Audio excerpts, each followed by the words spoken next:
are here. We are doing this thing. Live and local in your family leisure studios. My name is Peter Edmiston. His name is CJ Hurt. His name is Austin Eldridge. We are, in total, the Dairy Boys. We bring you the Peter Edmiston Experience. Starring Peter Edmiston, CJ Hurt, Austin Eldridge, and you. Because you're a star of the show. Yes. I am, or the listener? You, in this case, being the collective you of the listener. Ah, okay. And also you being CJ. Ah. But I'm speaking to our listeners because they're and the ones who interact with the show in particular, because you get a chance to be part of it, which is nice. But without you guys, there would be no point to do the show. So thank you. Appreciate that. Thanks for joining us. Now, that being said, what a lovely morning. Feels great. Finally, it feels like fall, CJ. Finally. Midway into October. Midway. Isn't it like the 12th? First week, like the week and a half. Today's the 9th. The 9th? Okay. I have no clue what the date is. We're getting close to midway-ish, I would say. But no, I would not. I feel like saying midway's a little presumptive. It's a little over the top right there. It finally feels nice out there. You've got some fog, so be careful when you're driving into the fog. It's just fog. It's not a fog monster. Not a fog monster. It's not the mist that was in Stephen King's deal. Where I forgot about the mist. It's not the mist. Because people, I noticed driving into work today, people were very skittish about this stuff. Driving. You're okay. I mean, the visibility's not so bad that you could still see. It's going to be okay. But yeah, there's some fog out there, so just be careful. Watch yourself a little bit. So today on the show, we got so much for you. We're going to talk about sports. Yay, sports. Another classic catchphrase from CJ. Thank you. We'll talk about what happened last night in Major League Baseball, what's going to happen tonight in Major League Baseball. We're going to talk about what will happen this weekend in football, collegiately and professionally. What's going on? What, you just getting up in the middle of the show? You spill something? I just got in here. Well, then what's going on? How could I spill anything? And I just... somebody spilled Good something? grief, CJ. We just got those computers. Come on, man. I just got in here. It couldn't have been me. And I don't have anything sticky. Is there something sticky on the table? Oh, the table. Something is sticky on the keyboard, my friend. Ew. Whoever you are, we just got these computers. Can we make them last a little while? Like we've been asking for these for 30 years. For crying out loud. Who was using that computer? I don't know. Greg? That is the one Greg uses. That is the one Greg uses. And Willow, I believe, if Willow was here, yes, Greg and Willow. It's Greg, Willow, or CJ. Those are the three suspects. That's right. Those are the only three that use that computer. So, and if it's not CJ, it's either Willow or Greg. Like, is this honey syrup? We have a very small list of. Super sticky though. Let me go back and check the video from yesterday and see who had a drink. I kind of want to taste it to see what exactly it is. Do the detective thing. Please don't do that. Don't do that. Yep, that's Coke, all right. That's disgusting. It's not Coke, is it? Let me What kind taste of it Coke find are we out. talking? Oh, my gosh. No, that's not Coke. The gums ain't numb. It's not Coke. The gums. That's how you tell? Yeah. I'm pretty sure that's what it is. Yeah, when you rub Coke on your gums, your mouth goes a little bit numb. So, no. Great tip. Hey, thank you. That's how you test for Coke. You can do that, or you can snort it and see what happens. Either way. We don't recommend you do that, by the way. That would be a real experience no. We say let's avoid that, please. Thank you very much. So we'll talk about all that stuff. We'll give you the latest on the China situation. As you'll see at this very moment, they're taking down NBA banners in China, and Lakers events have been canceled, and it's going exactly the way that you would have thought that it would go. We've got a Grizzly game last night to talk about against the Sky Sport Breakers in RJ Hampton, and we'll get into that. I'll give you a excruciating breakdown of that one if you want. We don't want it, but you're going to give it to us. Well, if you don't want it, I'm not going to give it to you. Okay. You said you don't want it. You're excited about it. Give it to us. Break it down. Do you think I'm the only one excited about it? No. Yeah. Not judging from my Twitter, no. Exactly. Every other tweet on my, and I follow a lot of people on Twitter. CJ follows an inordinate amount of people. Like 5,000, 6,000? I don't know how 10? Am I at 10 yet? I don't know how you handle it. If CJ is not following you, then you must be something must be badly wrong. I'm at it 49.79. I'm gonna get up to 5 by the end of the day. 4,970. I'm gonna get up to 5. What does your Twitter feed? How do you even? What do you mean? It must just go and just. Yeah. I can't deal with that. I got Legos lying around. Toy maker test way to recycle bricks from ABC 3340. I got an NFL thing from Adam Scheffner. I got a CNN thing nearly 6 years after the arrival of PlayStation 4. Sony confirmed. I don't need to play by. Don't need to play by play. Oh, there's a story about Art Brown. I don't need any. I was really just basically saying like, okay, so it just seems like there's too much going on. That's all I'm saying. There's a lot happening. A Pimento story. Yeah. Stop. Okay. Stop. We don't need literally everybody. I think Peter's actually serious about. I don't want like every like. You don't want all of the tweets because you have 5,000 people that you follow. I don't. Oh no! I'll have 5,000 tomorrow. I have 49.79 right now. Yeah. My rule of thumb here. Let me see where I'm at right now because I have a rule of thumb and I've got to make sure I've caught it correctly here. I will not follow 1,000 people. What? Why? Why are you limiting yourself? It's too much. The feed goes too much. I can't analyze it. I can't think about it. I can't stop and consider it. If I don't just throw out a follow, you gotta work for it. You gotta earn it. You gotta show. I gotta see some consistent performance over time. Oh, not just one tweet. I rock with that. No, I gotta see what you're up to. Okay. I check the feed. I check your previous tweets. See what they look like. You are that type of a guy. Uh-huh. Okay. Yeah. Oh yeah.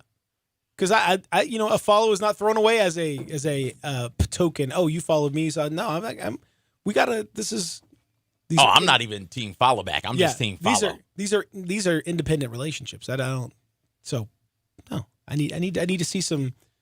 Let's look at some stuff. Let's see how you've been doing. What's your batting average? How many of these tweets are actionable, good tweets, and how many are just terrible?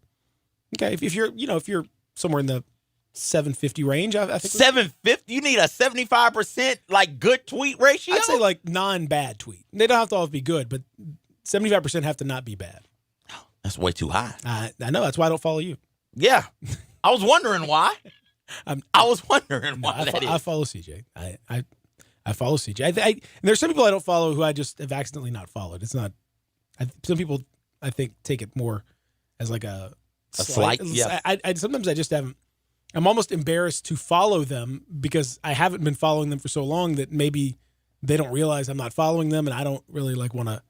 It's like, wasn't he already following me? Like what? I don't. There's all these little weird protocols I don't want to get into, but in any event, if I get to 1,000, then here comes the purge. What do you mean? I go back and look through, and I'm like, no, I haven't seen. You haven't been giving me anything in a while. You hadn't been. You cut people. You have a roster. Oh yeah, I have a roster. We have roster size. It's an infinite amount of people you can follow. Yeah, but then that gums up the works on my Twitter feed. I don't want that. I need to be straightforward. I need to know the quality that I'm going to get when I dial up the Twitter. I need a certain amount of quality, and that's what I want. I get that quality. You get quantity, certainly. Yeah, and in that quantity, I find some quality. Yeah, but I don't want to find that. I want that quality to be just there. Yeah. I don't want to have to work that hard for it. I don't want that. Your safe space is a weird place. What do you mean it's weird? For me, that wouldn't be safe. Stories about Pimento's kitchen is weird to you? I love me some cheese fries. No, it's fine. I mean, that's not weird. It's just anyway. Point being, I'm at 970, so I'm good. We're gonna get you to 1,500. You're not getting me past 1,000. We're gonna get you to 1,500. You're definitely. I'm gonna get to 7 by the end of the year. You're gonna get to 1,500. No. I think you. I don't think you understand. I've been at this level for several years and purposefully. I'm not getting. We're not changing it. If I get to 999, I'll get back down to about 950. one way or the other. There's no way that I have to follow 1,000 people on planet Earth. There's no way. Oh, Peter, you're missing out. I think You're I'm missing okay. out. I'm okay. If a tweet is super important, it'll find me. It does. Mhm. It will. It'll find me. It'll find If it's super important, it'll find me. Okay. We need an update on what was really the most important story of the weekend. Yes. Snoop Dogg performing at Kansas. Yeah. This is the story of our generation. Best story of the year. Best story of the sports year. Yeah. Snoop Dogg performing, of course, at preseason celebration called Late Night in the Fog. He comes in. Snoop gives you Pimp Snoop and starts to shoot out money guns with sadly fake $100 bills. Unfortunately. Who's on the face of the fake? Hopefully Snoop. Stripper poles with I assume not actual strippers, but dancers that were simulating strip club activity. Very well, I must say. It was all good fun. Yes. Good family fun. There's a picture that I retweeted, and the caption was, "Look how happy everybody is in this picture." And it's maybe 100 fans right there courtside. All of them got their phones out. All of them various ages, colors, shapes, sizes, genders, creeds, and all of them with grins on their face from ear to ear, just thrilled at what Snoop Dogg is doing. It's thrilling. It is. You should be thrilled. Noted. Didn't see any cheering in that picture, but yeah. You know, understandable. So Jeff Long, the athletic director, had said, "We apologize for the Snoop Dogg performance at Late Night. We made it clear to the entertainers' managers that we expected a clean version of the show and took additional steps to communicate to our fans, including moving the artist to the final act of the evening to ensure that no basketball activities would be missed if anyone did not want to stay for his show. I take full responsibility for not thoroughly vetting all the details of the performance and offer my personal apologies to those who were offended. We strive to create a family atmosphere at Kansas and fell short of that this evening." Now, Snoop Dogg, though, he's back, and he's firing back, as you would expect. Snoop on Howard Stern. That's a great combination right there. Yes. Snoop on Howard Stern says, "When you pay for Snoop Dogg, you're going to get Snoop Dogg." Yeah, you are. I mean, that's beautiful. He says, he told Howard Stern, "The school only responded because of the backlash that ensued because I brought stripper poles and women and money guns." Well, I mean, that is true. That's not. I don't know what you're. I mean, that's clearly the truth. Snoop said, "I had the time of my life. I enjoyed myself. Hung out with the basketball teams." Oh, good. Yeah. That adds a little fun to the whole mix. I just think it was more the publicity of what I did. They had to cover it up, and I respect them. I wasn't going to put no smut on their name and say that they did anything wrong because they invited me to come do what I do. Didn't he kind of put smut on their name? Did Snoop do it? Well, he said I wasn't going to put no smut on their name. I mean, they did it to themselves, but it was done. Smut was put on their name. Smut? Are we calling that performance smut? That's what Snoop said. Okay. Yeah, Well, I don't think that performance was smut. I think within the context of a basketball, yeah, that was smut. Like in a basketball performance like that, in a regular concert, no. In a basketball setting, not concert, regular life, that's not smut. I would say that depends on the person. That was a, without the words, the expletives, that was a PG-13 performance. And PG-13 is not NC-17. And look how happy everybody is. Of course. Everybody's thrilled. There's one kid down at the bottom who's kind of scowled up. I don't know if he just got reprimanded or what, but he's the only one not smiling. Everybody's thrilled, having a good time. I mean, Fun for most ages. I would say this. Again, it depends on where you're sitting.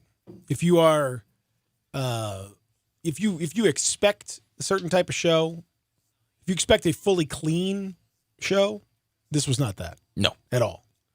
So that's what I mean. The context of it is smutty. In the context of of just Snoop's life, it's positively dripping clean. It's one of the cleanest shows he's ever done. But you know, it's all context here, where it was. But you know, they leaned into this thing. They had a video before the show of Bill Self wearing an Adidas basketball shirt and a chain with a money sign and strolling through a record store to gin and juice. I mean, they're kind of leaning into this thing a little bit. This is more of a kind of a poke and prod, and in all of that. You get Snoop. You want Snoop, you get Snoop, dog. He said the audience enjoyed that bleep. I don't know what the F they talking about. Yeah. Audience was with him. Mm-hmm. And Javonte Brown-Ferguson, a 6'11" center in the 2021 class. That's what matters, baby. I loved my visit. That's what matters. 16-year-old. Why wouldn't he? What's 16-year-old? Me. Like me. I would love my visit also. But I'm just saying, he's a 16-year-old. My goodness, can you imagine 16-year-old CJ in the mix? I mean, come on. So no, I can't. No, you can't. I'd have committed on the spot. Yep. Of course I'm coming you would. to Kansas. Of course you would. That's where I'm going. I mean, that's how I decided what college to go to. So now the question is going to be, what, strippers? No. The male to female ratio. Oh, well, yeah. I mean, I just thought it was like stripping situation. No. Oh. When you said that's how I decided, that was a. I mean, women was the way I decided. Women were the way I decided. Well, many people have decided. You're not. Although it would be, I thought it would be strippers. It would have been interesting if strippers were coming to recruit me. The bigger question is, what now will Memphis do next year? Because Penny does not like being upstaged, and this kind of upstaged, the performances of Future and Young Dolph and Key Glock and Lil Baby and such. This kind of upstaged that. None of those guys had strippers. But there was money guns. There was a throbbing court. There was a throbbing paint there. Yeah, but there was there was an unintended throb, whereas this was more of an intended throb. I'm saying, how do you now what's Penny gonna do next year? How you got to top this? Well, here's how we can do it. You apologize to T-Pain. Get T-Pain to come through. Let T-Pain bad blood there. Let T-Pain perform I'm in Love. Mm-hmm. And we know who he's in love with. Have him come out with the polls. That's how you do it. That feels like more. You're gonna have to up the ante, though. I mean, what are we gonna do? I mean, I think real strip club. Take it to a real strip club. Go. All right. Go all the way with it. Okay. We're gonna do. Can't see any NCAA potential problems here at all. Do a Memphis Madness that is spread out all over the city. Yes. We're going to, and that way, fans who got kids, fans who don't want to partake in that, they can just kick it at FedEx Forum. No problem for them. And then the rest of us will go to wherever it may be. Wherever. Whatever strip clubs exist. You got to up the ante. So just so you know, Snoop says he had a great time, and Kansas people are overreacting. It's a shame. Hate to see it. Yeah, I love to see it. Let's take a break. We'll come back. We'll talk a little baseball from last night. Also, get into the Grizzlies' performance against the New Zealand the New Zealand Sky Sports Breakers. They're the breakers of the team, and the New Zealand. It's not like New Zealand's basketball team. Not like a national team. Okay. Although it is the only professional team in New Zealand, so maybe that's accurate. But anyway, I don't know. I digress. We'll talk about that, whoever they were. And some accountant dunked on Jaren Jackson last night, which is alarming. That was the most alarming thing, maybe the most disrespectful thing I've ever seen in basketball. An accountant dunking on Jaren Jackson with ferocity. Oh. Did you see the dunk? Mm-mm. Oh, yeah. An accountant caught a body last night. On the number 5 overall pick. Number 4 overall. Number 4, excuse me. Yes, the future. No disrespect, the future Jaren. of the Grizzlies. Don't be besmirching the number 4 pick. I apologize. Oh my. No disrespect. Let's take a break. Come back. Lots more to get to here as we're just getting started on the Experience of the Family Leisure Studios. Peter, CJ, Austin, Sports 56 96.1 87.7. Listen online anywhere, anytime at sports56whbq.com. You're scrambling around. You need a haircut. Where you gonna go? I got a place that has 15 locations. I've got a place where details matter. I've got a place that can be invigorating and relaxing at the same time. You know what it is. It's Supercuts. Every haircut ends with the signature hot towel finish. Every haircut matters. When you're getting ready, you go into Supercuts. The stylist will pay attention to every detail. So you get the haircut you want, and of course, you're going to finish with that signature hot towel. You walk out clean, sharp, and not just ready, but super ready. And you might want to ask that hairstylist about what the tea tree experience is. One part invigorating, one part relaxing. The tea tree experience is something you need to try. 15 locations. I mentioned that, didn't I? All you've got to do is go to supercuts.com. You'll find the one nearest to you. Get super ready at Supercuts. The folks at Homer Skelton Hyundai want to say thank you. Thank you, Memphis, for another spectacular year. They set records, but I can understand why. You think about the product. Where else do you get a 10-year, 100,000-mile limited powertrain warranty? That's what you get on every new car at Homer Skelton Hyundai. Oh, and thank you again for the 11th straight year, the #1 certified pre-owned car dealership in all of Memphis. It starts with that product, but then it goes to the shopper assurance. Where else do you go where you get transparent pricing, flexible test drive, take the car for a couple of days if you want, streamlined buying process? You're not going to be there all day, in and out. And then, and I have not seen this anywhere else, the 3-day worry-free exchange. You buy a new car, if you've got any buyer's remorse, you've got 3 days to change your mind. Just get on Lamar, take it into Mississippi, the first exit's Craft Road, turn left, and go see Chris True and all the gang at Homer Skelton Hyundai. If you need glass replaced, there's only one name you need to know: Benswanger Glass, the largest full-service glass company in the U.S. They've been an industry leader for over 125 years. For all your residential, commercial, or auto glass needs, Benswanger Glass is the name you need to know. 24-hour emergency service for all commercial customers, plus a nationwide warranty on all professionally installed glass. Visit Benswanger Glass in Midtown, located at 340 South Hollywood, across from the Liberty Bowl. Visit their website, benswangerglass.com. Benswanger Glass. Looking for a great place to deposit your money? Try First Bank. Competitive CD rates, a money market that moves with Wall Street prime and interest-bearing checking account options. Not to mention their friendly bankers who make decisions locally. To find out more, stop by one of First Bank's 3 local branches: 6482 Poplar Avenue, just east of International Paper, 8398 Highway 64 across from Wolf Chase, and 6280 Highway 64 in Oakland. Or visit firstbankonline.com. Member FDIC.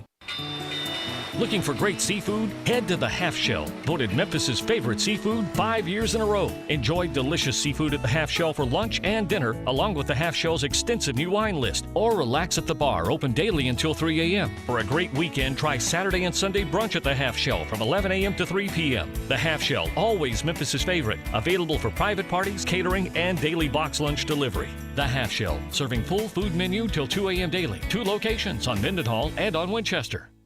Did you know nearly 40% of men under 40 and over 75% of men over the age of 40 experience sexual performance concerns? At the Memphis Men's Clinic, their experienced physician performs a comprehensive evaluation that determines which specific issues may interfere with your sexual performance. These issues can vary and range from anxiety to medical issues, low testosterone, or erectile dysfunction. The Memphis Men's Clinic has evaluated hundreds of men of all ages over the years and reestablished a normal sexual life. The Memphis Men's Clinic will work aggressively to resolve issues and allow you to restore your sexual health and overall well-being. That's the Memphis way. If you're 20 years old or 90 years old, come and get cared for the Memphis way. Treatment that's based on your specific needs after a professional clinical evaluation by their experienced board-certified physician. Call the Memphis Men's Clinic today at 901-443-0475 or visit memphismensclinic.com.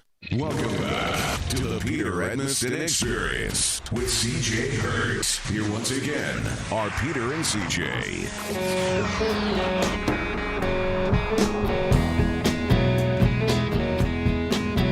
We're doing famous covers.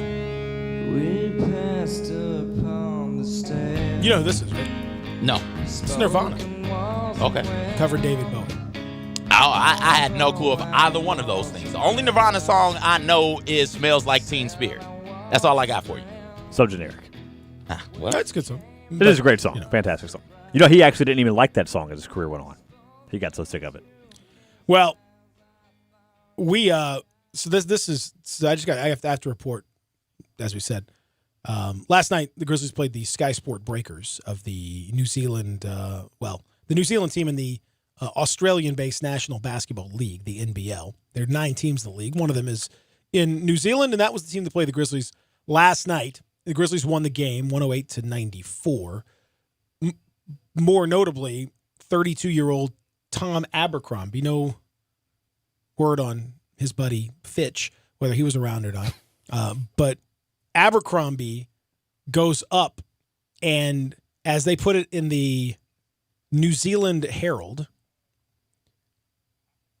the Breakers may have lost the game 108-94. The Breakers may have lost the game 108-94. Why? But the New Zealand club can take something away from their loss to the Memphis Grizzlies. That's pretty good. Regular Steve Irwin. I know it's R.I.P. to the GOAT. been working on that one for a while. He's Australian though. He's not New Zealand. Late in the fourth quarter, forward Tom Abercrombie slam dunked all over the Grizzlies' 2.11 meters center Jaren Jackson How tall? Jr. 2.11 meters. Okay.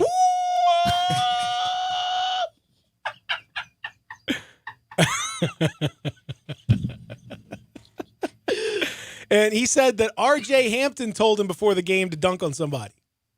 Okay. So it was R.J. Hampton who R.J. Hampton out there opened this can of worms. leading them. That's what you want. That's a leader of men right there, getting them motivated to dunk on the number 4 overall pick. He said, I don't know where it came from. I haven't thrown down too many one-handers. Instincts just kicked in. And, I mean, my man, he got him. He got him. He got Jaren. Like, Got to get all the way over there, man. Got to rotate. As a big Jaren supporter here, you know, as far as, like, his career and all that, I'm shook this morning. Everybody gets dunked on at some point in time. Not by Tom Abercrombie, a 32-year-old insurance salesman. I mean, I don't. He's a what you call it, a retail guy for Abercrombie and Fitch. I mean, apparently, he's the co-owner of the store. What is American Apparel going to dunk on him next? Is Hollister? Are we getting at? What are we? If Hollister dunks on him, John then Hollister? be concerned. But I'm just saying, man. And Jaren, I think, was genuinely shocked at the explosiveness, at the leaps, at the hops. Somebody ate their hops for breakfast. Yeah, I think you know. I listen. I was shocked. I'll not lie. I made some assumptions about Abercrombie's ability to jump. He seems more like a gym rat, like somebody who has a real high basketball IQ, a real strong understanding of the game. We saw it was kind of a white guy athletic showcase last night. I mean, you know. Oh, it was. Those are my favorite showcases. Yeah, because Grayson Allen had 2 massive athletic blocks, jump leaping in, and then he had a huge dunk as well, where he another gym rat, somebody with a high basketball IQ, and he's got he's got like a 41.5-inch vertical. I think Grayson does. So he's a legit. It's not as surprising from him, but Tom Abercrombie, I don't know what his vertical is, but I'm pretty sure. How many meters is it? Is it 0.87 meters?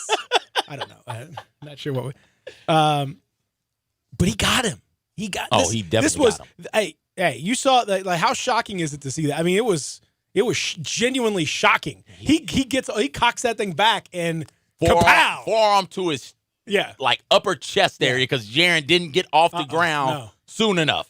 Just caught him. I mean, this stuff happens. But woo. Good. That's all I can say. I'm shook. I'm telling you. Put it on film. Show the young man. Like, hey, this is the dude named Abercrombie in New Zealand. Get your ass over there, or Russell Westbrook is going to make this look so much worse. Yeah. Well, Giannis is going to make this look so much worse. I'm going to disagree. It doesn't get any worse than getting dunked on by Tom Abercrombie. Abercrombie. I'd much rather get posterized by Russell Westbrook than Tom Abercrombie. Yeah, I agree. This is the kind of thing that you have to, like, the Grizzlies are off today. I think it's good. I think you got to sit back and just kind of reassess things. Okay. Let this be the moment when everything changes. Let this be the moment when you build. This is the moment. This is the moment right here. This is the character building moment. Everyone's got the moment. Getting dunked on by Tom Abercrombie, you say, okay, you know what? This can't happen. Anything like, because you'll never, he doesn't play any more teams like this, so it's all going to be NBA competition. So you'll never get yammed on by a 32-year-old New Zealand journeyman ever. Somebody got to sign my man. Off of that alone. Bring him over here. And 1 meter needs to get in there. And what's the ball guy? What's the metric conversion for and 1? Is it and like 0.5 meters or what? I think so. Yeah. They need to. Yeah. And 0.5. Yeah. What's my man's name for the Lakers? Bald guy. Or the Alex bald dude. Caruso? There we go. Yeah. Another white He could be athlete. Don't say white Peter. Say gym rat. Say high basketball IQ. High basketball IQ. Another sneaky athletic. A sneaky Gotta be athlete. sneaky athletic. Got to be sneaky athletic. It means white. The athleticness is sneaky because it comes in the form of a white guy where you're like, oh, hey, what the? Hey, that wait caught a me off second. guard. I did not. I was unaware of this. Wait a You minute. snuck that in You here. You little rascal. You snuck in that jump. You're not supposed to jump. You're supposed to just shoot a 3 or pull up or something. You're not supposed to drive to the basket and dunk. What are you doing?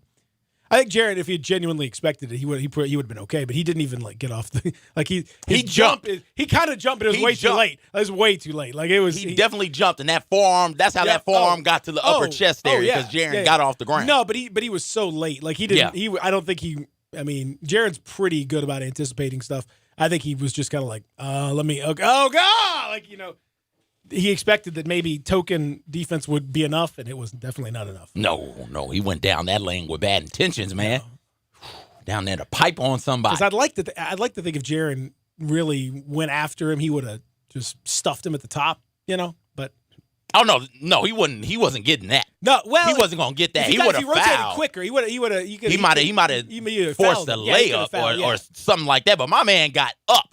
Oh, he got Abercrombie's got some. He got some ability. He can jump a little bit. Maybe it's not too late for his career. I mean, this could be it for him. This could catapult him.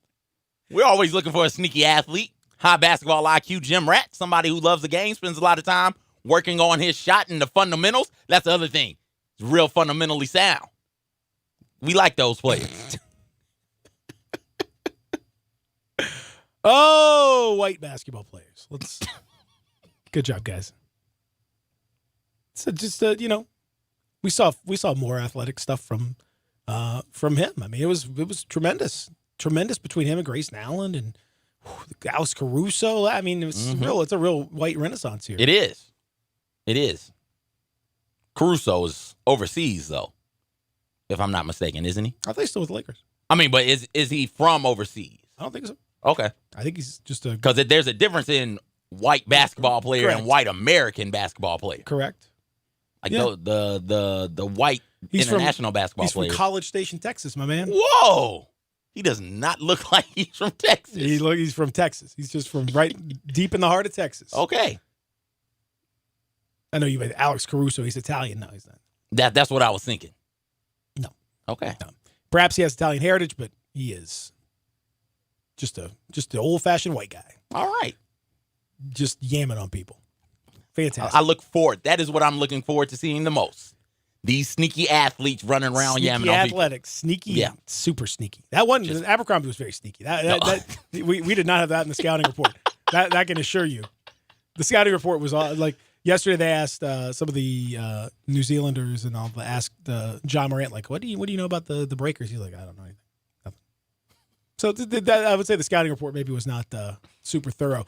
As far as the game itself, CJ, this was one I would like to call a little bit of a reality check to some extent about what the season is going to be like, because the Breakers are a better team. They're a more talented team than the Maccabi Haifa group that the Grizzlies played earlier over the weekend on Sunday.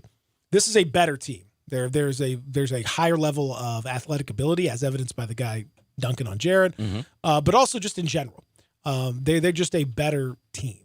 So this was a step up in competition, and the Grizzlies, to be honest, struggled at times. There were stretches of the game where they got outplayed.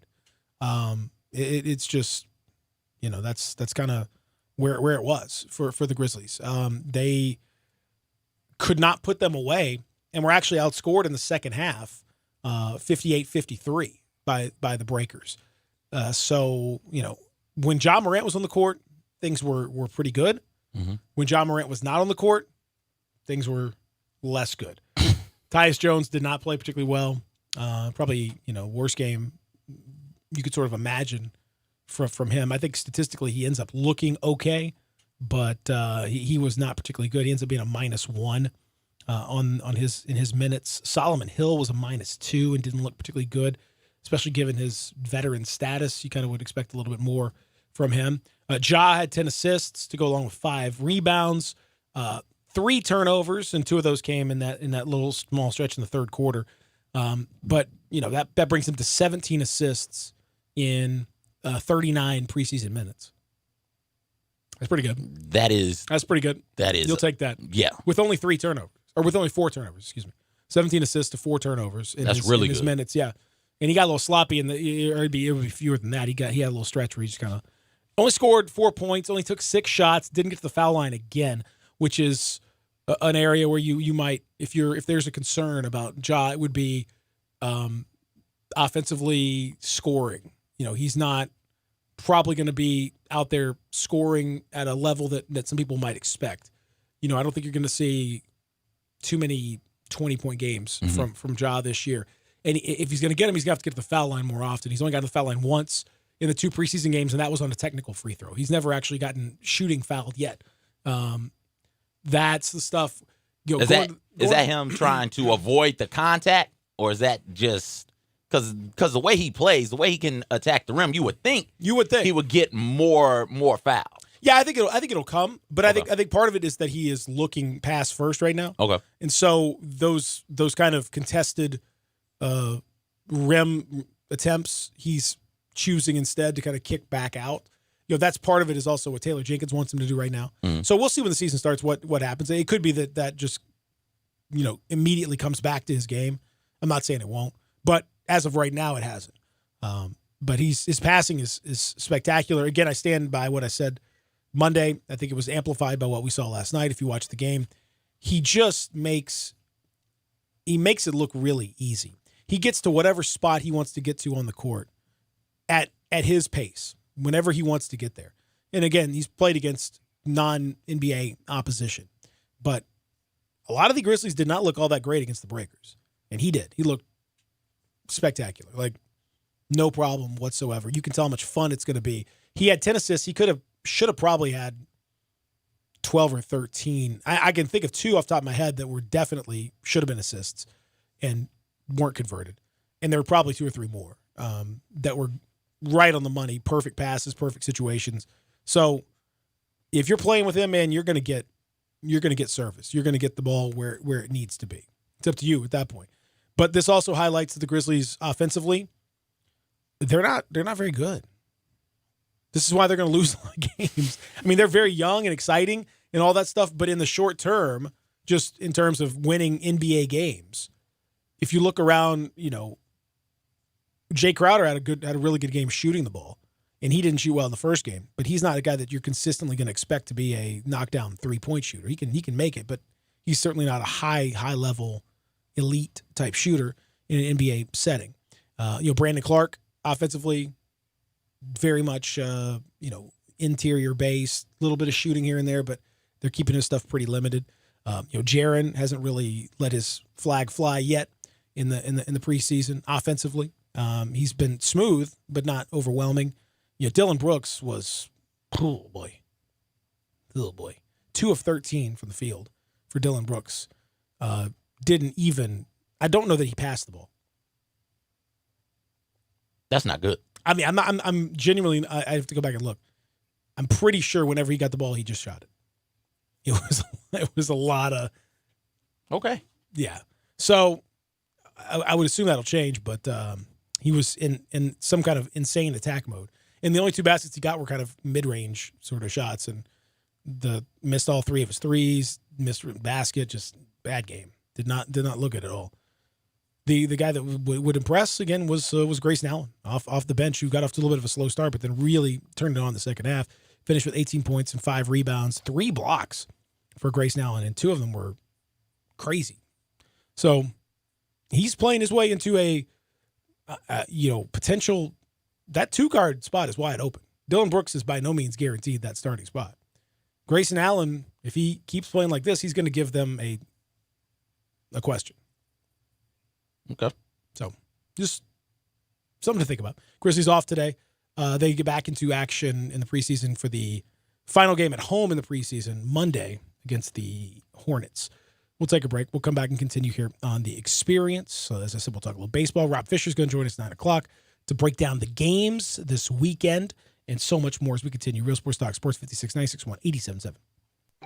Spend your lunch with Greg Gaston and Eli Savoy on Sports 56 middays, delivered by FedEx. Weekdays from 10 to 1 on Sports 56, 96.1, and 87.7. And now, a page from the Diary of Flo. Dear Diary, there's something about protecting people's homes through Progressive that inspires me, because I just had an idea for a book. Well, it was originally an idea for a movie based on a play inspired by a podcast. But the idea is how you can save when you bundle home and auto. Might not be the best idea for a book. Save an average of 17% on car insurance when you bundle home and auto through Progressive. Maybe a radio commercial? Guess we'll never know. Progressive Casualty Insurance Company and Affiliates. Discounts not available in all states or situations. Check it out. What, this is Sweetgrass? I know, isn't it great? Look at the giant bar and those TVs. They've made a few improvements. This is amazing. I thought Sweetgrass was perfect, but this is even better. Now I know why we haven't been to Sweetgrass in almost a week. I thought that was strange. Yep, they've been busy making the atmosphere here at Sweetgrass even friendlier. And now you can catch a game here too. The menu? Still great food prepared by great chefs. Now it's just even more relaxed. Just when I thought I couldn't love Sweetgrass more, they proved me wrong. Pop the top on your next party. 34 North Cocktails. Available in Memphis now. Great for football grove parties, around the hunting campfire, and when you get home, entertain friends. Pop a premium can of Barrel Thief. Tastes just like an old-fashioned Barrel Thief made with aged bourbon, bitters, a hint of orange, a touch of vanilla, 15% ABV. Then, for you vodka lovers, try Sneaky Pucker, a refreshing lemonade premium vodka cocktail, 12.5% ABV. Made with super premium vodka, lavender, simple syrup, and lemonade. Delicious and smooth. Let the party begin with 34 North Cocktails. I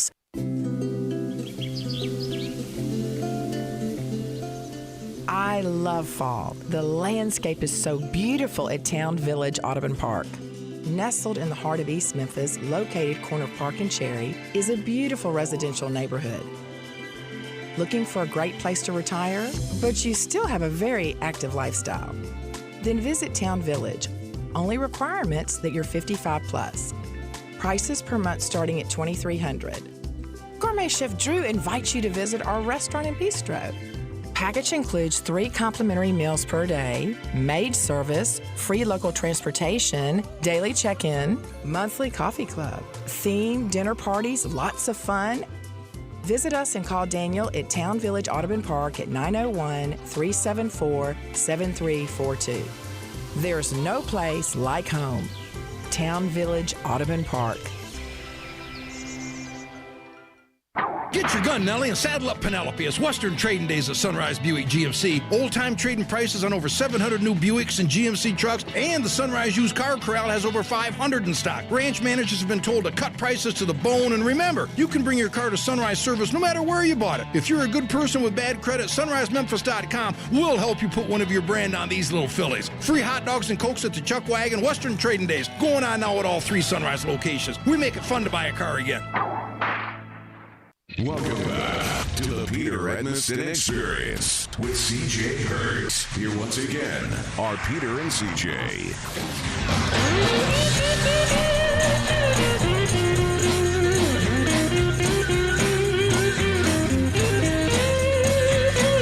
There must be some kind of way out of here.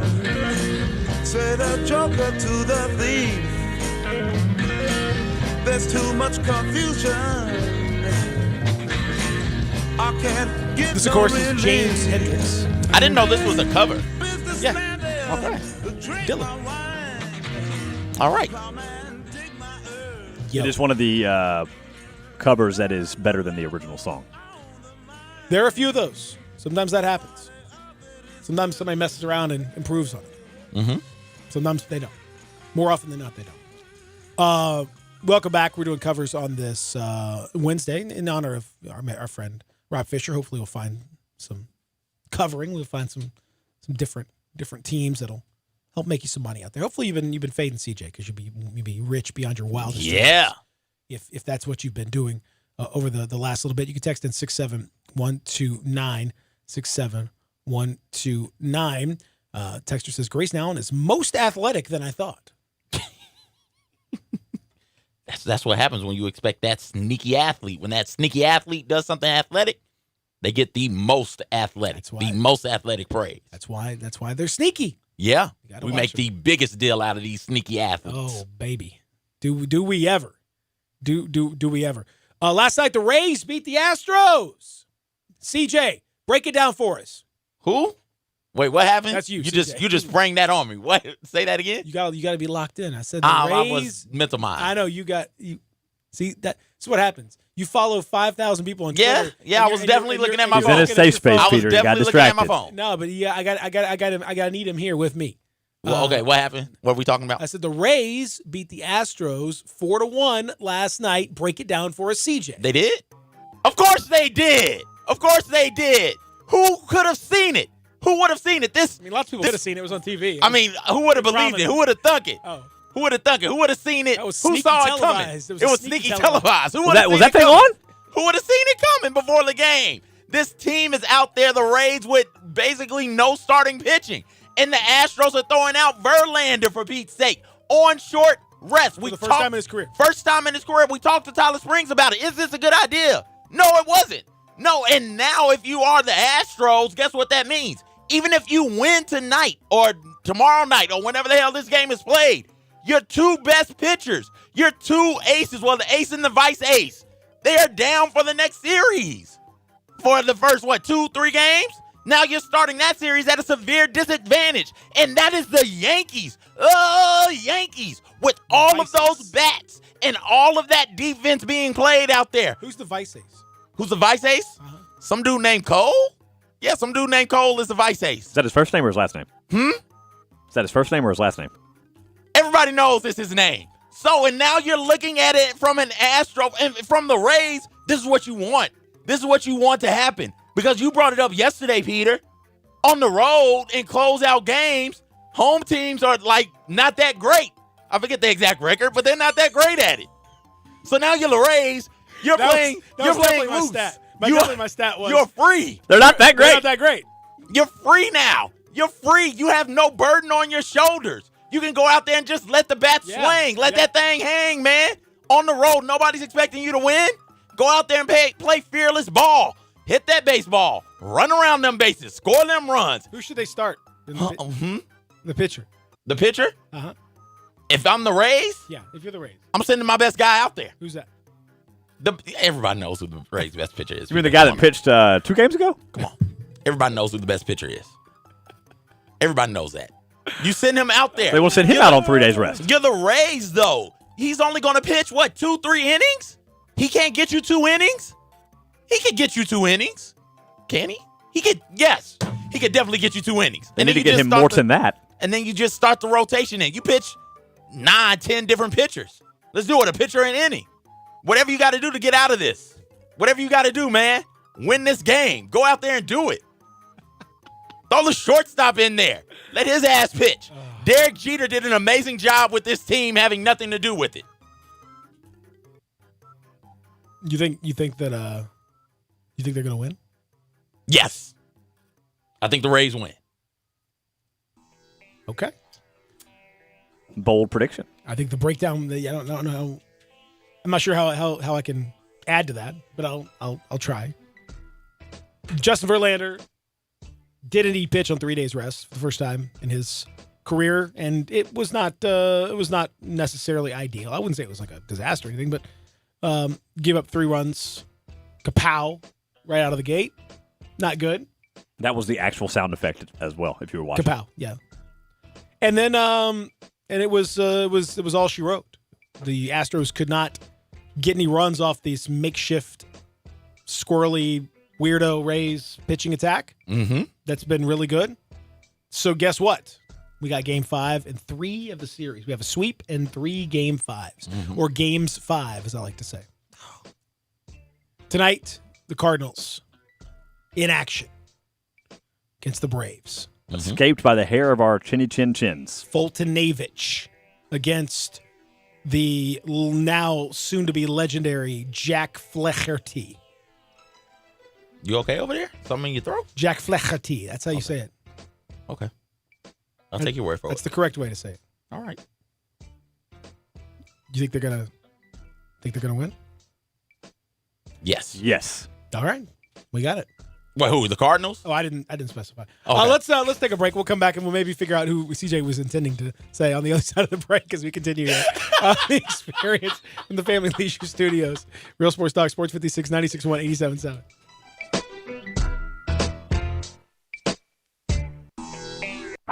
Folks, good news for bargain hunters and bandits from the Chevy Sheriff in Collierville. Sunrise Chevy has over 500 Chevys and used cars in stock just in time for the Sunrise Low Price Rodeo. Factory rebates up to $5,000, Sunrise discounts high as $8,000, and don't forget, Sunrise specializes in secondary financing. Need a good body shop? Bring it to Sunrise. We work on all makes and models. Remember, you can bring your Chevy to Sunrise for service no matter where you bought. Buy American and buy from Sunrise. There's always a sale at the Sunrise Chevy Ranch. Find new roads to 385 in Houston, Levy, and Collierville. Chevys cost less at Sunrise, partner.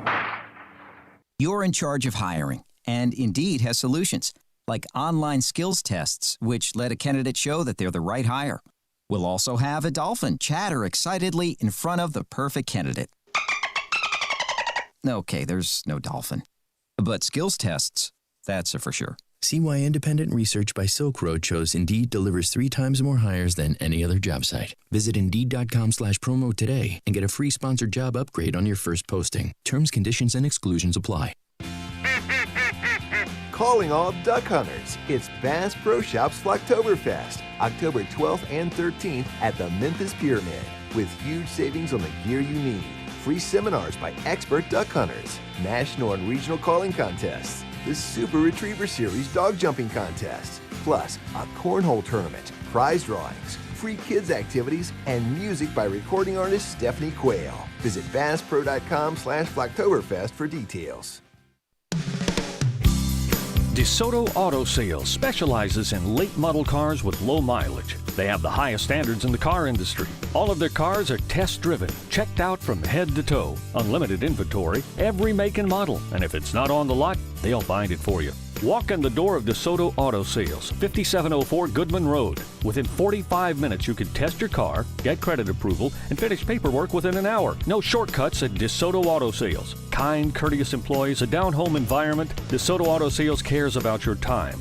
Lowest prices in a 350-mile radius. We're living in a world today where time does matter. Visit them online. Check out their referrals. DeSotoAutosales.com. Very proud to serve DeSoto County and other surrounding areas. DeSoto Auto Sales, 5704 Goodman Road. Call 662-890-7184. 662-890-7184. Come on down to DeSoto Auto Sales.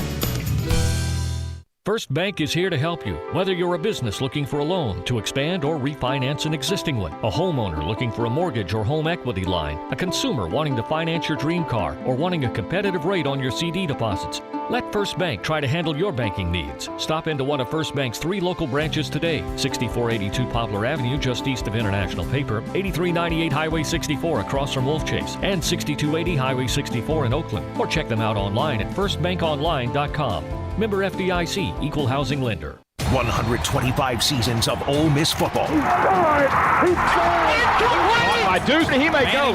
Dexter breaks a tackle. Mike Wallace between 2 defenders. The tradition continues. He's to the end zone. Touchdown, Ole Miss. Breaks a tackle. He's gone down the sideline. Touchdown, Ole Miss. He is a beast. Saturday, Ole Miss takes on Missouri. Pre-game coverage starts at 4 p.m. with kickoff at 6 on your home for the Rebels. Sports 56, 96.1 and 87.7 FM. We are Sports 56, WHBQ Memphis, WIVG-FM Tunica Memphis, and WPG-FLP Memphis. Flynn Broadcasting Stations. Welcome back to the Peter Edmiston Experience with CJ Hurt. Here once again are Peter and CJ.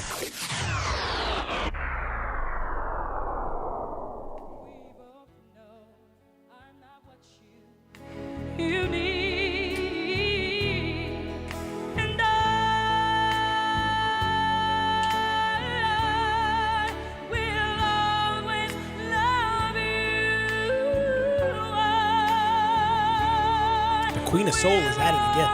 Peter, I will allow that this time. I was gonna say, I think that this is you're closer now. I think that's we're gonna allow that one. Oh, that's sax boy. Ooh. Oh yeah. Third best song on this album. Behind on the soundtrack. I'm just vibing to the saxophone. I got to wait for the song to stop so I can get it. Now I got to look up the name of the dang song because now all I got is with like the best part of the song is coming up where she just sax ends, she whisper sings to you. Like, okay, that's an interesting way to end it. And then she just blows. Like the best part of the song is coming up. I'm playing that in my head. So give me a minute to think about it. I got to look it up now. Is this baseball related? Because no. Oh, no. Of course it's not. What do you mean? I have nothing. Is one.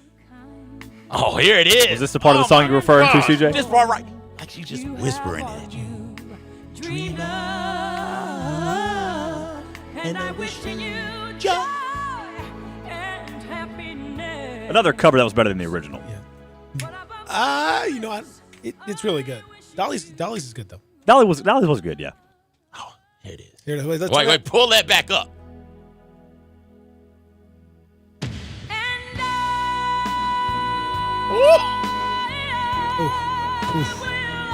Yeah. Quite a voice. Amazing voice. Right there, boy. Just. Not many people that can have that vocal range and sound that good. No. I Have Nothing. She does something similar in I Have Nothing. And I love I Have Nothing from that soundtrack, from the Bodyguard soundtrack. Just saw a tweet from a member of the Mongolian Ministry of Foreign Affairs who says, hey, NBA, we're ready to host this game. Come on over. Nah. So, the Mongolians are there. That's true. They're just north, a little trip north. You're good to go. Can't miss it.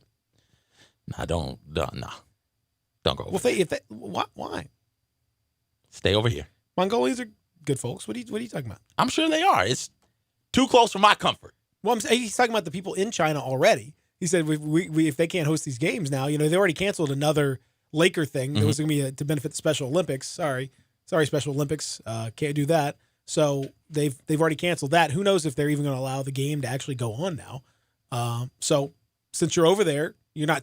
You're just in there, and then in that neck of the woods. Head up to Ulaanbaatar, or whatever. I believe it's the capital of Mongolia. Trying to figure out where Mongolia it touches China, doesn't it? Absolutely. Yeah, no, don't bring it. Come back. Come back. Pack it all up. ESPN, everybody, pack your stuff up. Come back. Did you see last night? History made. We saw what we thought we'd never see it. What? Did you see it? No. I was busy watching baseball. I don't recall anything. That's not true. Happening in Why baseball. do you lie to me? I was watching baseball. You're not lying. I was watching baseball. You're a filthy Who was pitching for the Rays last night? Everybody knows who was pitching for the Rays. Austin, stop interrupting Peter when he's trying to make a point. Peter, go ahead and make your point, sir. No, I'm going to cede my time to the. No, there's no ceding of time here. Peter, make your point. We're not doing that. Listen, you know about parliamentary procedure. This is how it works. This isn't Parliament. Yeah. This isn't Parliament. I do not require a response from you. Oh, can we pull my man up? Let's pull my man up. That was amazing. I'm going to get that again. I do not require a response from you. You haven't the foggiest idea what to say. Ben Simmons hit a 3-point shot. I saw the clip of that. In a game. Not a real game, but still. I saw a clip of it. And it looked good. It's a good-looking shot. Yeah. In the crowd, it was like when the scrub comes in and hits a 3 late in the that was that kind of reaction. Everyone just pops off. Everyone's the commentators, the crowd's like people running on the street ball, like people running on the court, like everyone just high-fiving. This is what happens when Ben Simmons hits a 3. Something. Let me tell you something. Something average NBA players do on the regular. Let me tell you something. Go ahead. If Ben Simmons can hit that in any sort of a regularity, even just a little, the threat of it, just at a decent level, if he takes the shot even at a decent level, let's just say he's shooting like 30%, below average. Let's just say he takes, 1 or 2 a game. That alone propels him into the MVP discussion. Really? Yes. Because all of a sudden, if you have to play up on him, he is so big and strong and athletically gifted. It changes his whole outcome of how do you play him? It's like if Giannis gets a 3, like what do you do?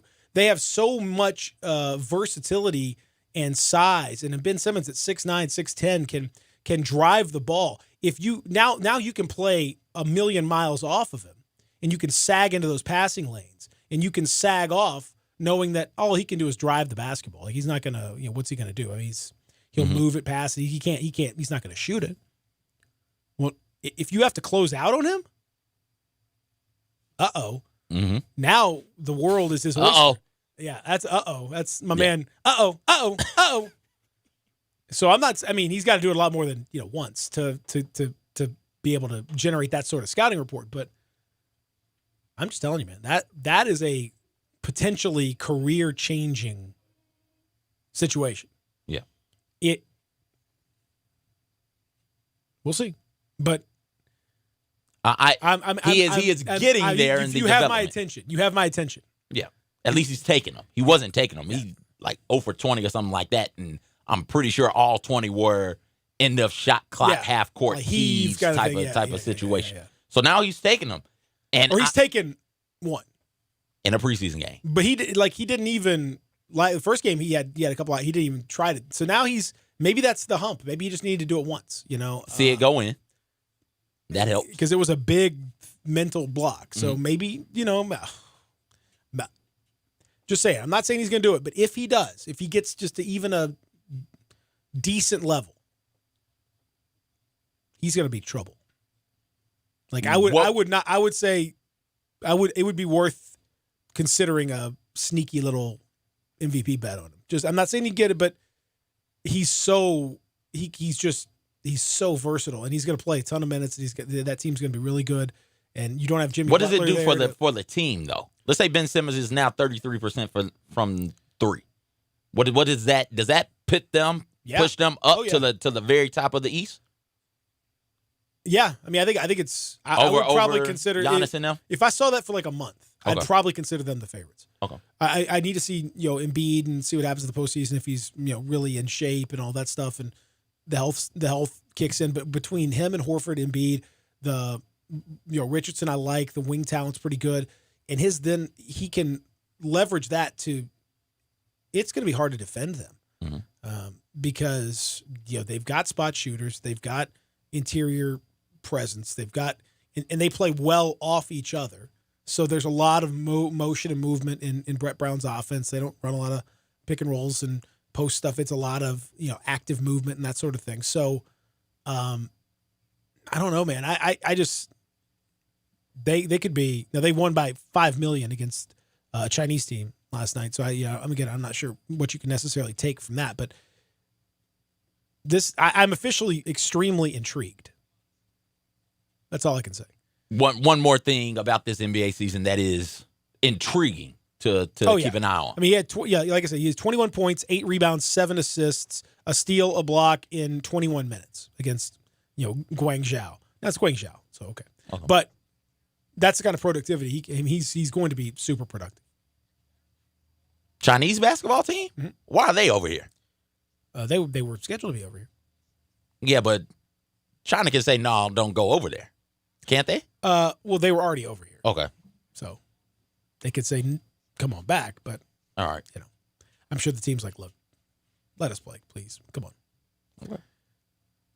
But I think it's more about I don't know if they even showed that. I don't know. I'm not sure. But the game went on. My man hit a 3. The game went on. Maybe that can bring everybody together. Make everybody see the ills of their ways. I think so. Tobias Harris was 0 for 2 and Ben Simmons was 1 for 1. It's unbelievable. What a world. What a world. What a world we live in. So, the Grizzlies last night, winners over the Breakers, as we said. And Michael Porter Jr. saw the court last night for the first time. Okay, good. And looked pretty good, I have to say. He could score the ball. Okay. There's going to be some, adjustment and all that stuff, but considering the role that he's going to play with a talented Nuggets team, that could really pump them up a little bit. What role do you think he's going to play? He's certainly going to come off the bench. Yeah, I don't think he's going to start. Is he going to see? He's going to see significant minutes. I mean, I would say. I mean, I don't know. Right out of the gate, he may have to kind of get up to speed, but I would think by the end of the season, he's going to get 6th, 7th man minutes. Okay, because he's so big. Like, he can handle the ball, he can pull up, he can shoot, he can score. He's got that kind of effortless offensive game. Not a great defensive player, but for the role that they're going to need him for, he's probably not going to need to necessarily worry about that. A lot of the stuff that you saw, people get real excited about him and say, look, I know he's hurt, but go ahead and you saw a little bit of it. So it's worthy. And the Nuggets are already, super talented team, right out of the gate. And Jokic didn't even play last night. So they're going to be good. I mean, again, like most teams in the West, like there's so much talent in the West. I mean, OKC last night, a reminder, they beat Dallas. Dallas did not play Luka or Porzingis, so it's not exactly a full-strength Dallas squad by any stretch of the imagination. But the Thunder easily won. And a reminder that their starting lineup last night was Shai Gilgeous-Alexander, who looked quite good, 24 points on 7 to 12 shooting. Dennis Schroeder, who has his moments. Chris Paul, it's like a 3-point guard starting lineup. Chris Paul, Danilo Gallinari, and Steven Adams. That's not like a great team. But again, compared to the Grizzlies, it's a much more talented team right now than the Grizzlies are. We're talking this year. I think it's just important to remind people the Grizzlies, that over-under is like 27.5, and I'm pretty strong on the under. Yeah. I think this season you're going to be on Wiseman watch. Ooh. I like that. Because if you look around the West, even Phoenix beats Minnesota yesterday. Again, preseason, all that. But you can start to kind of see the outlines of what these teams are going to be. And I think Minnesota's got a long way to go. I don't think they're going to be very good. I don't think Minnesota's making the playoffs, and yet they've got Andrew Wiggins, Robert Covington, and obviously Karl-Anthony Towns, who I think could maybe even lead the league in scoring. Like he's going to have a huge offensive load for this team, and he looked excellent last night. 19 points, 10 rebounds, 5 assists, 3 steals in 19 minutes. Come again? Yeah, 19, 10, 5, and 3 and a block in 19 minutes. Yo. Like I said, he's going to be a problem. I've been telling you this for the last couple of weeks. He's going to be a problem this year. He's going to put up – it's going to be crazy. Some of the nights, there's going to be some 35 and 20 type nights from him. But they're not going to make the playoffs, I don't think. And the Suns are obviously not going to make the playoffs. But again, if you look at what Ricky Rubio adds to that, DeAndre Ayton, who was very good, 18 and 13 in his 21 minutes. Oh, by the way, with a couple of blocks. Dario Saric, who is at the very least a competent wing player with some size. Cam Johnson, their rookie, can shoot it a little bit. I mean, again, they've got more talent on paper than the Grizzlies. The Grizzlies are the least talented team in the West on paper. They're going to lose a lot of games. I think it's important to remind people. Why do you want to remind them of that? Well, because the excitement level can sometimes be misconstrued as, you're going to win right out of the gate. And that doesn't mean that you shouldn't be excited, but you should be aware that there's going to be a lot of games like last night where you saw Ja do a lot of really fun stuff and, some really nice plays, and right out of the gate they throw a little alley-oop to Jaren, and that's where the action is. But there's going to be big stretches where the offense just looks brutal, and you just can't find any scoring out there. There's going to be those situations. I think we know that. I feel like the fan base understands what this is and knows that there's going to be a lot of losing, and that is why the what we're gauging what this team is going to do, and the success of this team is not a win-loss type of thing. It is, do we get those moments from John? So far, we have gotten the moments from John. Does Jaren take the next step in his progression? Does this core of Ja, Jaren, Brandon Clark, you can throw Dylan Brooks in there, maybe even a sneaky athletic guy like Grayson Allen, throw him in there as well and see. I think you got to throw him in like there what this core group might be able to do. Do they mesh well? Do they gel? Josh Jackson down in the G League, what does he do? Does he get to come up?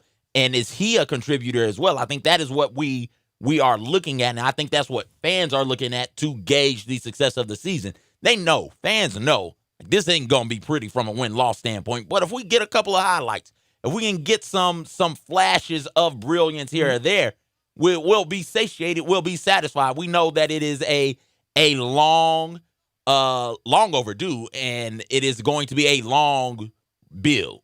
This is a build. This is a team built for success in the future, not immediately right now. Well, and that's I hope people take. I want to walk the fine line here, of like I don't want to poop on the party, you know. But you are pooping on parties, man. No. I don't want to do that. But I think it's important to point out, because I a lot of people hit me with, you know, oh, they're gonna surprise people this year. You know, I want everyone to know where we're at on that. They're not. I don't think they're going to surprise people in that way. They may surprise people with some of the moves and some of the abilities, and maybe Jaws like I had a schedule, and maybe, you know, some guys step up. But let's put this in perspective. So that would be my challenge, and especially, like I said, I was watching last night, just flipping around and watching some of these games, and I was reminded, like, yeah, there's a long way to go, you know, and then seeing the Grizzlies go through, you know, a stretch where they I think the first 9 or 10 minutes of the third quarter, they scored like 11 points against like the New Zealand Breakers. Also, we didn't mention last night too, RJ Hampton was indeed part of that group. Yes. And he did not play well. Okay. Not surprising, but he did not play well, whether it was, you know, nerves. He didn't look, I mean, again, not surprisingly for a kid who was just in high school, you know, just a few months ago, but he looked small. Like, he looked physically small, like, frame-wise, very small. You know, Ja is probably too small at this point for, you know, regular NBA basketball. He needs to probably put on 10, 15 pounds to be able to withstand regular contact and driving the basket. And RJ looked about 20 pounds lighter than Ja. Yeah. So for next year, he's got a lot of work to do in the next year to get himself physically ready. Definitely a talent. I mean, you could see the kid's ability and the size and the length and all that.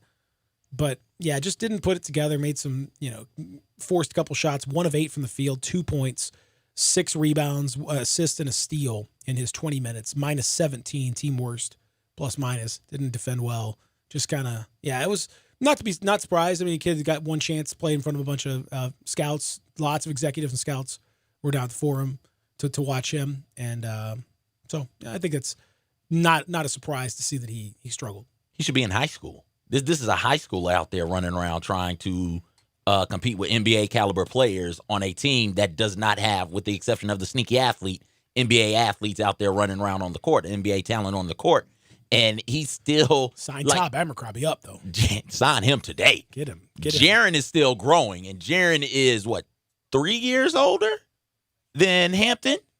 I think he may. Yeah, he's about 3 years older. 3 years old. So he's still got some maturing physically to do. You're not drafting him with the expectation that he's done. Like, this is what you're getting when you grab RJ Hampton. He's not going to grow. He's not going to develop anymore. He's got a bunch of growth and development to do. I don't want to say, well, I do want to say that. I take nothing from him going out there playing like this in his first game against NBA competition, because he's a kid. He's a kid. He's got a whole year of playing against grown men to still go through, and we'll see how he grows and develops this year over in New Zealand and Australia. And then we'll see what he measures in as at the draft combine. I'm assuming he'll go to the combine for Yes. measurements at least, and we'll see how it all plays out from there. We'll see. But it was a little.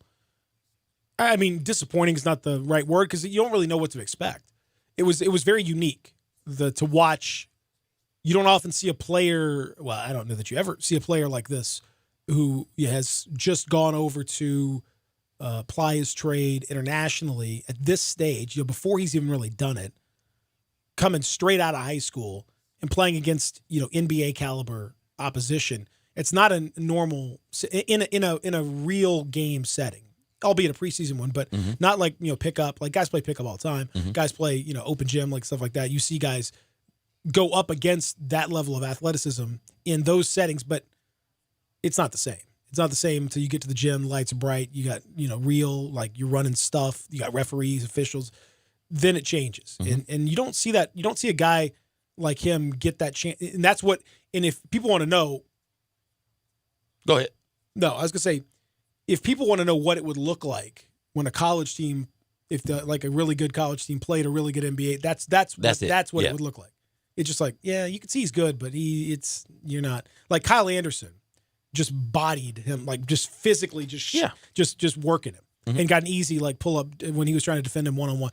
Kyle Anderson's not known for his strength or in one-on-one ability, but he just made it look simple against RJ because.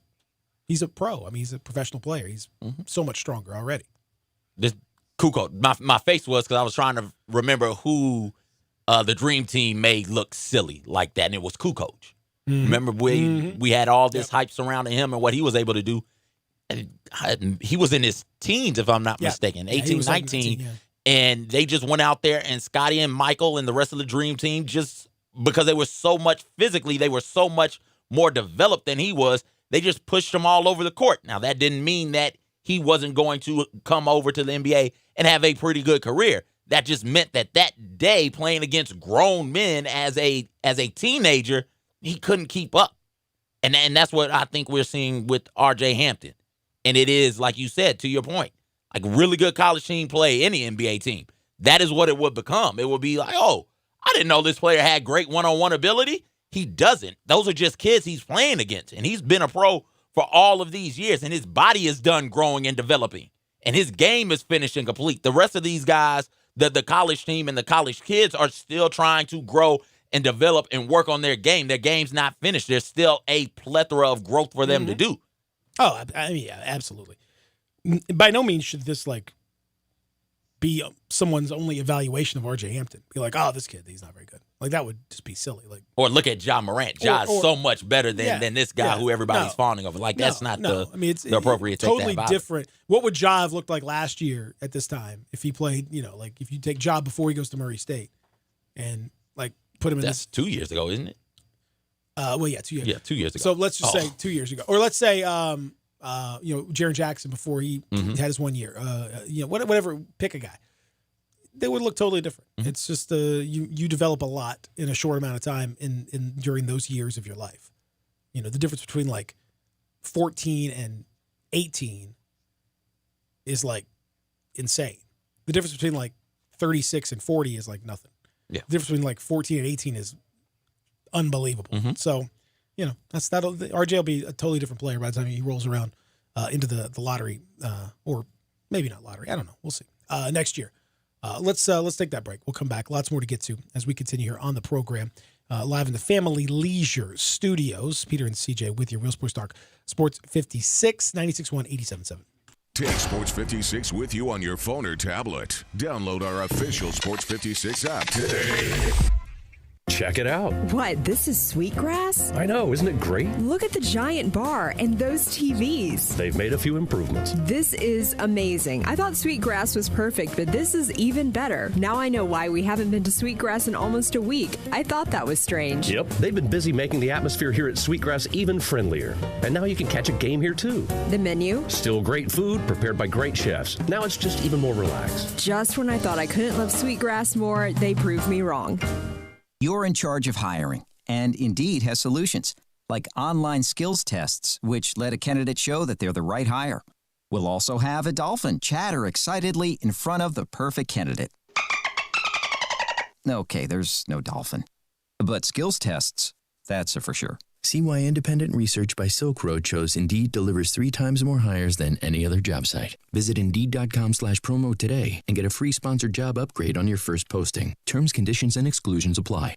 Dirt happens, as well as debris, dust, and damage. And when they happen to you, you need good, clean, fast service. You need Hilo Commercial Services. Hilo specializes in construction, commercial, food plant, and industrial cleaning with customized service just for you. Hilo is also an expert at high dusting to clean hard-to-reach places. When dirt happens, call Hilo Commercial Services, 901-277-6733, or visit HiloCommercial.com. Hilo Commercial Services, good, clean, and fast for you. Hi, folks. Rob Walker, Infiniti of Memphis, and we've got a new Infiniti crossover vehicle that has raised the standard of comparison to a new level. Imagine having both sports car performance and eco-friendly efficiency on demand, working together to empower every driving experience. The result of 20 years of engineering, QX50's award-winning variable compression turbo engine is the world's only engine of its kind. Like 2 engines in one, it delivers a combination of power and efficiency that is truly in a category all its own, and only Infiniti has it.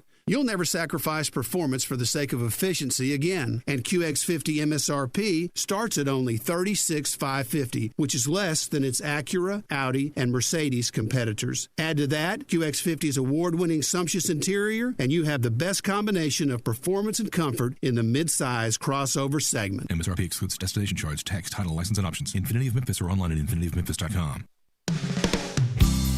DeSoto Auto Sales specializes in late model cars with low mileage. They have the highest standards in the car industry. All of their cars are test-driven, checked out from head to toe, unlimited inventory, every make and model. And if it's not on the lot, they'll find it for you.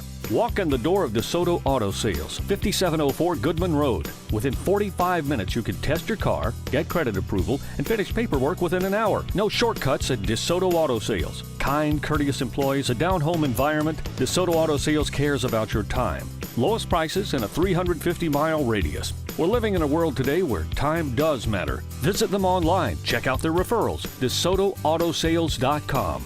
Very proud to serve DeSoto County and other surrounding areas. DeSoto Auto Sales, 5704 Goodman Road. Call 662-890-7184. 662-890-7184. Come on down to DeSoto Auto Sales.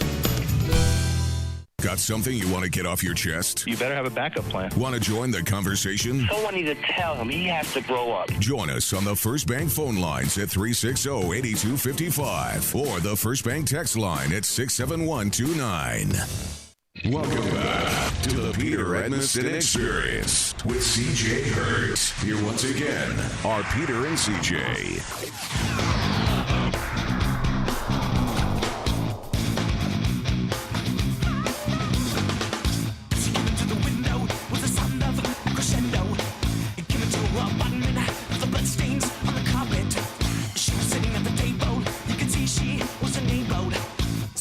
This screams 90s is what this is. It's 2000. No, it's 90s. It's early 91. It's late 90s. No, never mind. Copyright 2001. So yeah, Oh, right is at it 2001? But it screams 90s. Why? Do you doubt me again? Did we ever find out if Annie was okay? No, Annie's dead. Annie was murdered. That is a song about walking in and seeing Annie murdered. By the way, it took me a while, but since Peter was saying, "Why do you doubt me?" I finally found our boy here. I don't require any assistance from you, Mr. Stevenson. You wouldn't have the foggiest idea where to start in seeking to counsel me on this important. I require no response from you. I require no response from you. Yeah! I require no response from you. Get him! I love the members of the Labor Party and the. It's like a football game. Yeah, get him! Drag him! Get him! That's so polite. I require no response from you. You wouldn't have the foggiest idea how to counsel me, sir. We don't argue a lot, but I might pick an argument just so I can say, I require no response from you. You got to do it right. I require no response from you. Wouldn't have the foggiest idea how to counsel me. CJ, you wouldn't have the foggiest idea who the pitcher for the Rays is last night. Or any pitcher. Well, that's true. Well, that's not wrong. We mentioned, too, the confluence of events. You were asking about the game in Philly last night between the Guangzhou Long Lions of China, the Chinese Basketball Association, and the Sixers. You know, what was happening there, what was going on.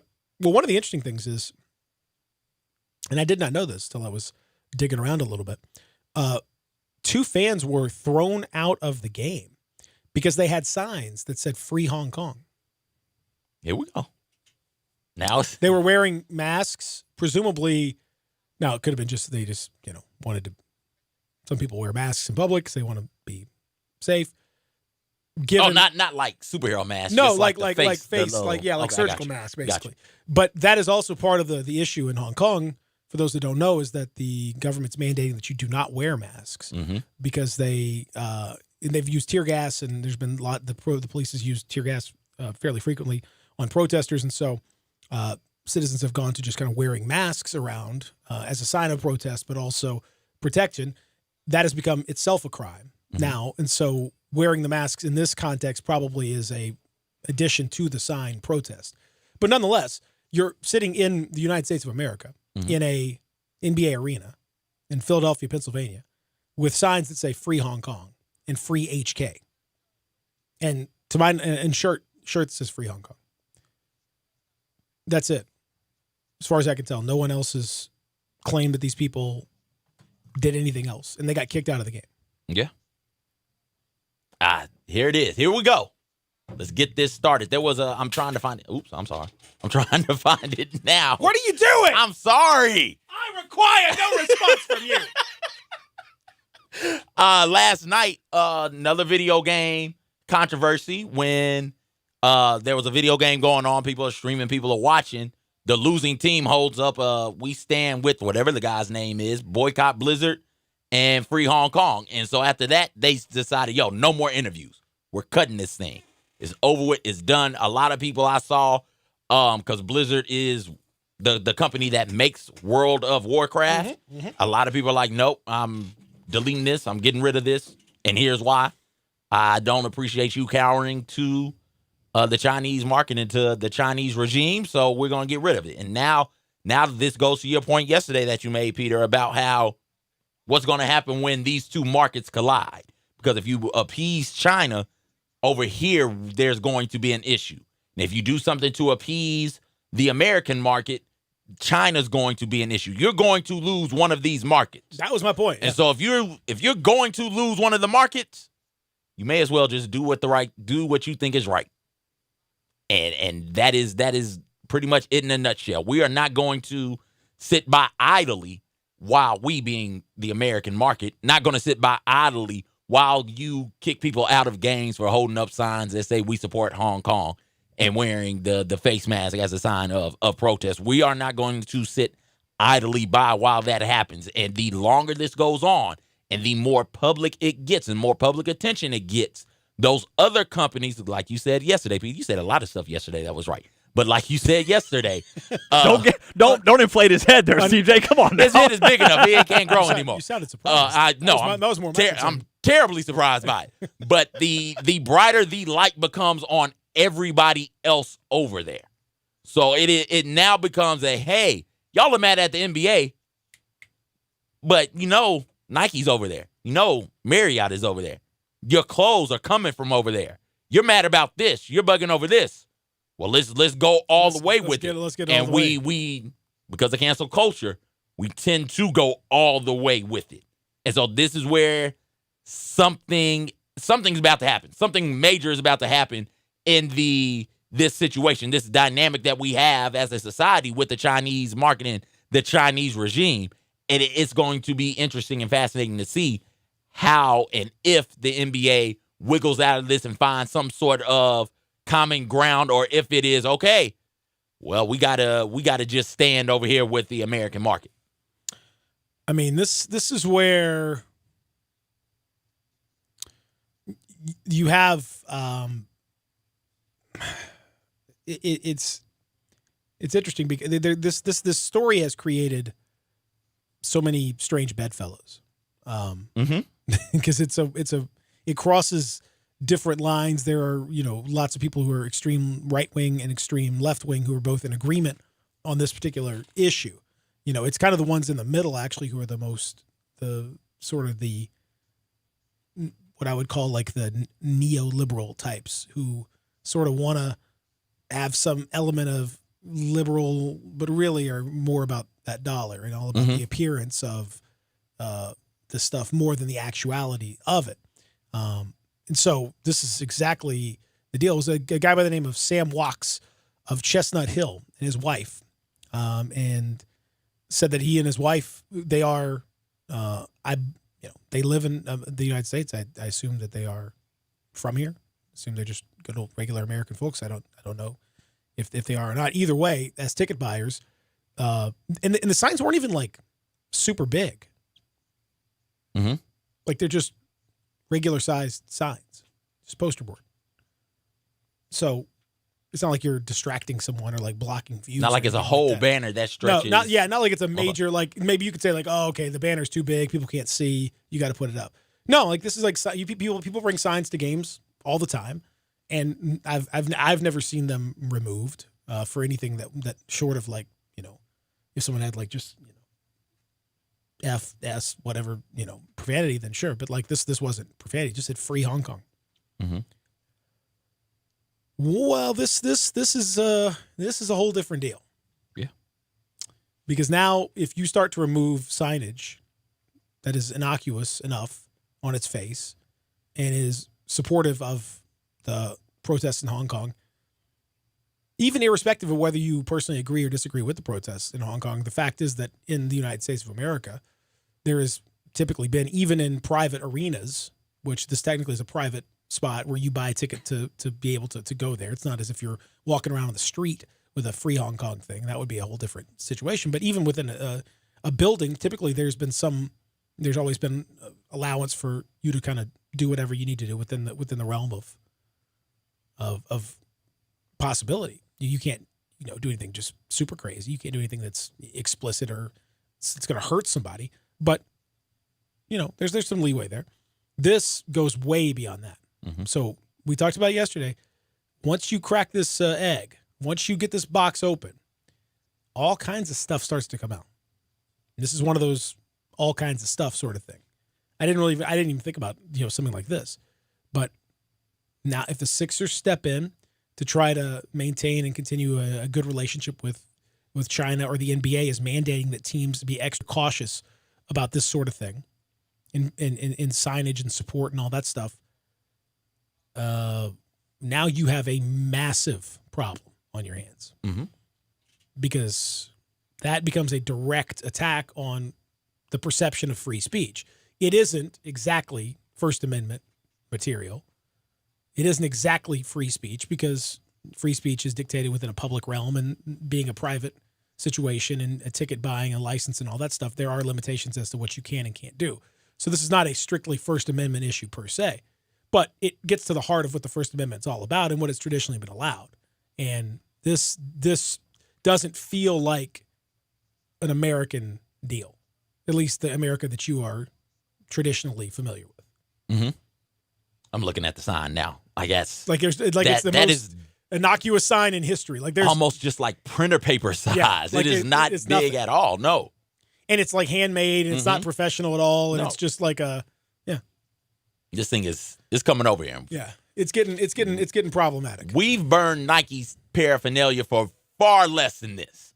Yes. Far less egregious situations have led to Nike shoes and jerseys and T-shirts and sweatpants being burned, and teams and players stuff.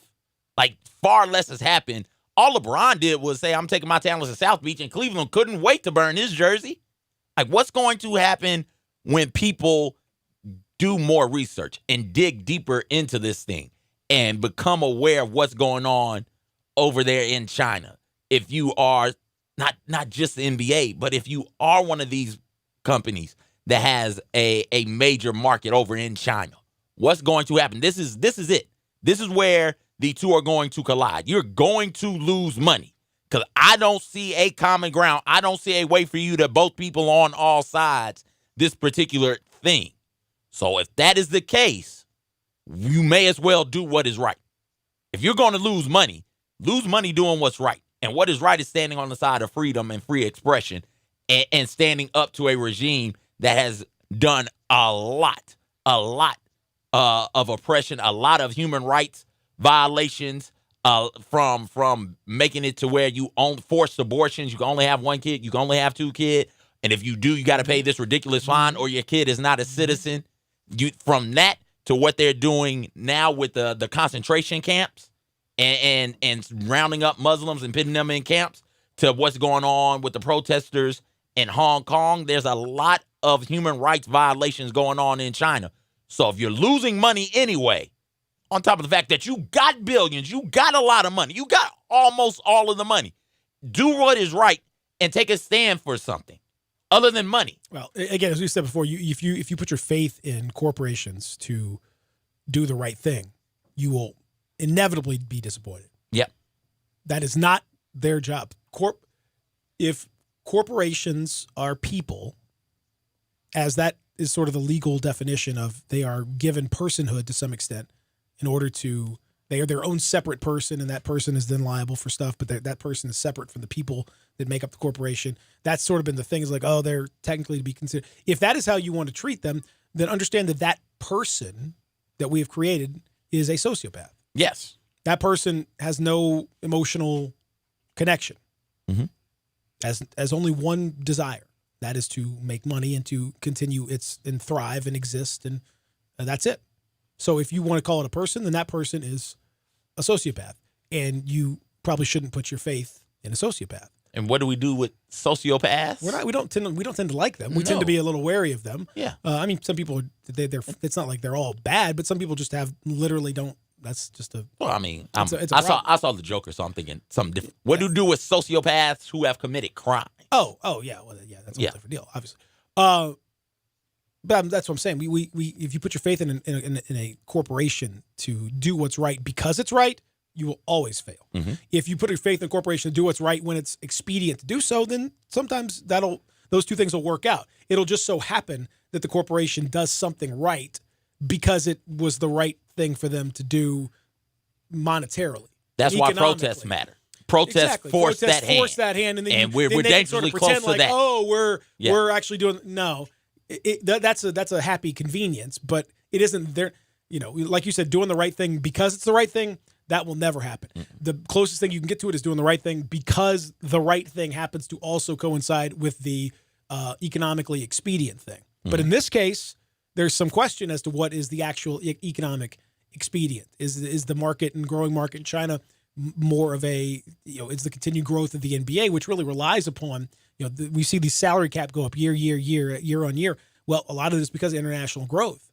How much do you sacrifice? How much bigger is the market? The NBA is the growth capital of sports in many respects because it's international, truly international. Well, this is the price you pay for being truly international in a way that NFL and other sports, Major League Baseball, is not, international in this way. So, yeah, it's.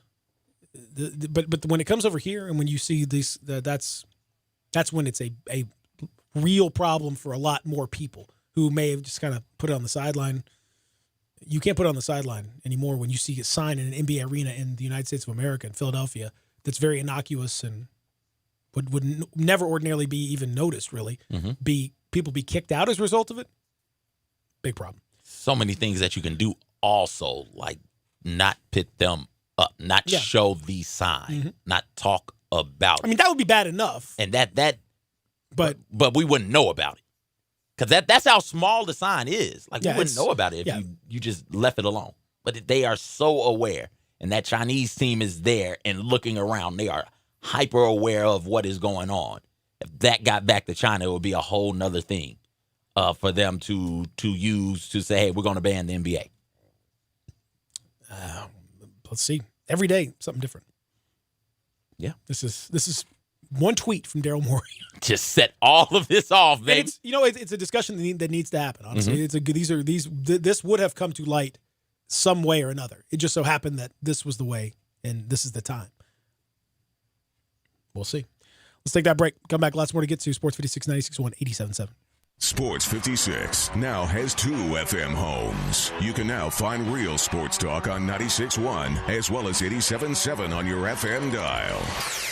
Farmers Insurance knows that there's a not-so-subtle difference between the sound of a car hitting your rear bumper and the sound of a clown car hitting your rear bumper. Whoa, whoa, whoa, whoa, whoa!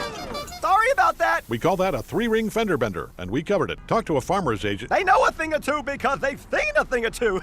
Call Chad Gatlin at 901-235-1176 or get a fast quote at memphisfarmers.com. We are farmers. Bum, bum, bum, bum, bum, bum. Underwritten by Farmers Truck Fire Insurance Exchanges and Affiliates. Products not available in every state. The folks at Homer Skelton Hyundai want to say thank you. Thank you, Memphis, for another spectacular year. They set records, but I can understand why. You think about the product. Where else do you get a 10-year, 100,000-mile limited powertrain warranty? That's what you get on every new car at Homer Skelton Hyundai. Oh, and thank you again for the 11th straight year, the #1 certified pre-owned car dealership in all of Memphis. It starts with that product, but then it goes to the shopper assurance. Where else do you go where you get transparent pricing, flexible test drive? Take the car for a couple of days if you want. Streamlined buying process. You're not going to be there all day, in and out. And then, and I have not seen this anywhere else, the 3-day worry-free exchange. You buy a new car, if you've got any buyer's remorse, you've got 3 days to change your mind. Just get on Lamar, take it into Mississippi, the first exit's Craft Road, turn left, and go see Chris True and all the gang at Homer Skelton Hyundai. If you're going on vacation, making a college campus visit, or if business takes you out of town, there's just no better place to board your dog than Barks and Recreation, 965 Reddick Cove between Bud Davis Cadillac and the Blue Plate Cafe in East Memphis. Boarding, daycare, grooming, we have the best of everything at Barks. Indoor-outdoor kennels so your family member can go in and out as they please. Indoor and outdoor play areas. 4 walks a day, group play, and individual attention from the best staff in the Mid-South, which includes an overnight staff to ensure the safety and comfort of your pet 24 hours a day. All reasons to choose Barks and Recreation above all other boarding and daycare facilities. BarksDaycare.com or 509-0909. Check us out and make your reservations now at BarksDaycare.com. If your dog could speak, he'd say Barks. You'll see the dedication in every single step. You'll see it in the smiles when smiles are hard to get. You'll see it in the little things that add up to success.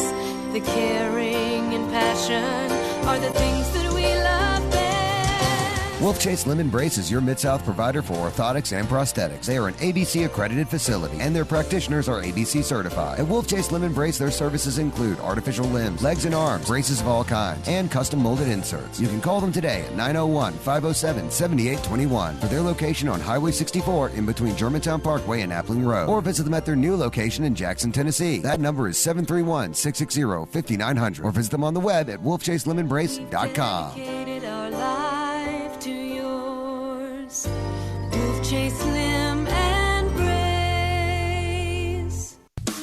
Sundays and Mondays are special at the Butcher Shop, celebrating over 35 years of serving the Mid-South by giving a big thank you to you, their loyal customers. You can come in, relax, watch your favorite games, and enjoy hand-cut steaks along with a premium bar. Sunday and Monday nights from 5 until 8:30, you can get select entrees for $25. That includes a salad, baked potato, and bread, and you don't have to pick one, you get all 3. Some of those entrees are 10-ounce New York strip steak, slow-roasted prime rib, Atlantic salmon with dill sauce, marinated grilled chicken breast, grilled boneless pork chops, and crab stuffed shrimp. Plus, all appetizers and desserts are 20% off. Don't forget, Hamburger Friday every Friday from 11 to 2. It's the best. The Butcher Shop, always a Memphis tradition. Call 901-757-4244, 901-757-4244 for more information, or just stop in at 107 South Germantown Parkway in Cordova.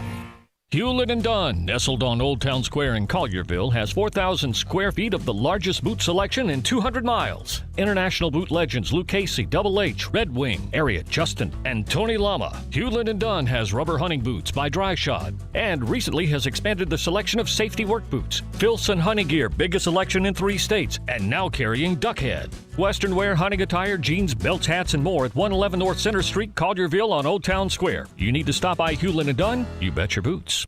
Welcome back to the Peter Edmiston Experience with CJ Hurt. Here once again are Peter and CJ. Never had a love like mine. Man, I ain't never seen an ass like hers.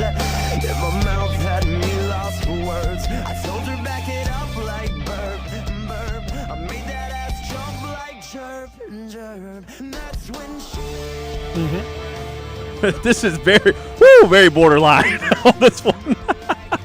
What? I don't hear anything wrong with it. I just know Shawty wanna thug bottles in the club. Yes. Who originally sang this song? Lil Wayne. This is Lollipop. Lil Wayne. Weezy F Baby. Please say the baby.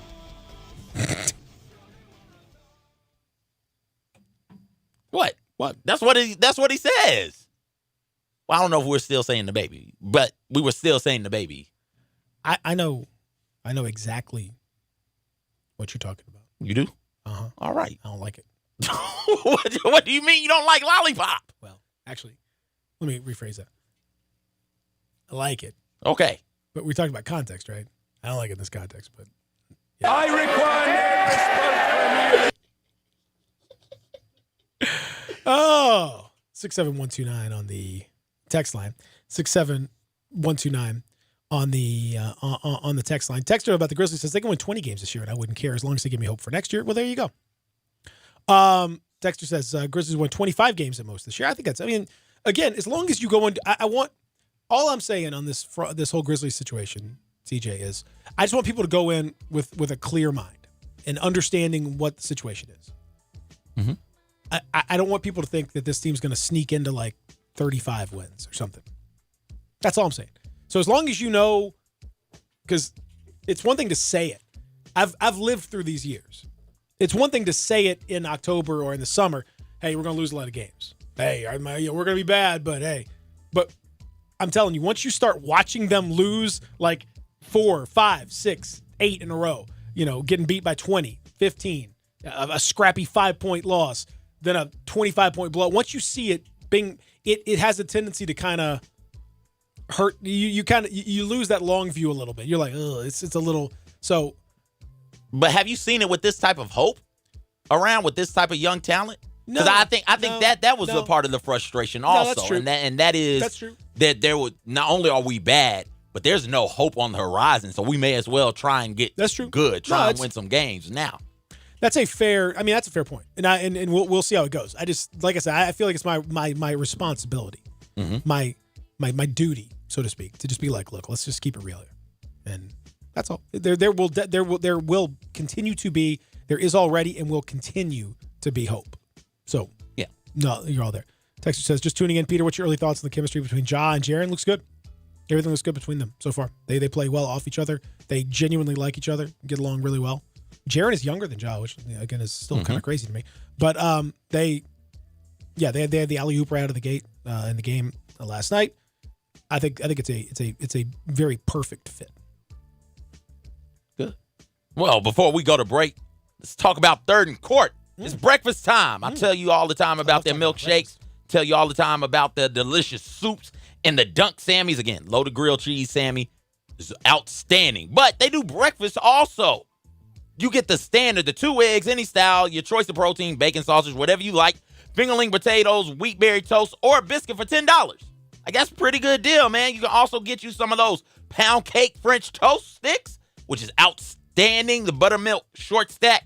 You can get them in chocolate chip, blueberry, or pecan, or pecan. Pecan is how we're going to say that word, because I think that's how you it's the proper way to say it, yeah. Yeah, pecan. Snoop Dogg got me messed up. But do any of that. Get either one of those. Butter pecan, Puerto Rican. Pay for Snoop Dogg, you're going to get Snoop Dogg. Man, and again, the milkshakes are outstanding, folks. I cannot express this to you enough. The Elvis, which is vanilla ice cream, Reese's Cups, banana, whipped cream, and make it a grown-up one. Get you a little bit of that bourbon up in there, because you can do that, because this is a diner and a bar. Great open like windows, big-ass windows. You can look out and see people watch while you drink one of your delicious milkshakes. It is outstanding. That's 3rd and Court, 24 North B.B. King Boulevard. Check it out. You like taunting people with your milkshake? I do. Oh, so much. Wouldn't you like to have this? When you like, hey, just bang on the window, hey, look what I'm drinking. Look what I got. When you like some of this. Look what I got. Comfy chairs out in front also. And you just sit inside in the air conditioning or the heat because it's getting a little cooler and watch everybody just walking by as you bang on the window. Just, hey, I got my milkshake. Turn up. Okay. All right. Let's get it. Okay. I see how this is with you. Yeah. No, I'm going to stun on them. If I got a delicious ass milkshake, I'm going to stun They on see you them. drinking, they hating? Yo. Oh. Hell yeah, they going to hate. So, like, drink it dirty? Is that what they call it? I don't know what they call it. They should call it drinking dirty. Little bourbon in there? A little bourbon? Drinking. Gotta see me drinking dirty. Gotta see me drinking dirty. All right, let's take a break. Let's come back. We got Fish on the other side. We're gonna win you some money. Yeah, we are. On the other side. Real Sports Talk, Sports 56, 96.1, 87.7. Campbell Clinic now offers daytime walk-in care, and you don't need an appointment. If you've got any kind of urgent break, sprain, strain, you can walk into any of their 5 convenient locations Monday through Friday from 8 until 4. There's no long wait you have to put up with the ER, and those doctors are really good, but they're not orthopedists. They're not world-renowned orthopedists who have come up with different procedures and written the manuals for them that are used everywhere in the world, and I'm not kidding you. And you can now see those doctors who treat the Tigers, the Grizzlies, the Redbirds. You can see them today without an appointment. And I'm talking Collierville, Germantown, South Haven, downtown at the Med Center, or even the Campbell Clinic Spine Center in Cordova. Now, if you've got something pressing, you got to go to work and you can bear the pain until the evening, there's Campbell Clinic After Hours. That's Monday through Thursday from 5 to 8 in Germantown, South Haven, even Saturday morning in Germantown. If you're injured, don't wait. Visit Campbell Clinic Walk-In Care or Campbell Clinic After Hours. AC trouble? Make your first call your last call. Call Air Doctors of Memphis, 901-598-HVAC. Owner Matt Davis is a third-generation full-service air conditioning specialist. Air Doctors of Memphis services all major brands, and labor and parts are guaranteed 100%. Their yearly AC checkup is only $60, and 24-hour emergency service is billed at normal rates. Your comfort is their highest priority. Contact airdoctorsofmemphis.com or call 901-598-HVAC. Get your gun, Nellie, and saddle up Penelope. It's Western Trading Days at Sunrise Buick GMC. Old-time trading prices on over 700 new Buicks and GMC trucks, and the Sunrise Used Car Corral has over 500 in stock. Branch managers have been told to cut prices to the bone, and remember, you can bring your car to Sunrise Service no matter where you bought it. If you're a good person with bad credit, SunriseMemphis.com will help you put one of your brand on these little fillies. Free hot dogs and Cokes at the Chuck Wagon. Western Trading Days going on now at all 3 Sunrise locations. We make it fun to buy a car again. Warning, this product contains nicotine. Nicotine is an addictive chemical, not for sale to minors. Website restricted to adults 21 and over. Let's be real. Most smokers aren't looking for some overcomplicated vaping machine. That's why we created MyBlue. MyBlue is simple. Our pre-filled liquid pods mean there's no mess. One charge and MyBlue lasts all day. And with our range of flavors and nicotine options, you have a choice. MyBlue answers on what matters for smokers. Real nicotine satisfaction. And right now, try MyBlue for $1 at select retailers or myblue.com. It's happened again. Miramichi, that heaven in Woodstock, 15 miles north of downtown Memphis. Miramichi has been made the #1 public golf course in the state of Tennessee. 15 minutes from downtown, all this natural beauty, this very tough test of golf is there for you, and it's #1 again. They've improved again, too. They've made changes. They always do. They want you to have the best golfing experience you could possibly have. And they keep on making these adjustments. They've knocked down some trees. They made it easier. They have better conditions with grass. The greens, outstanding.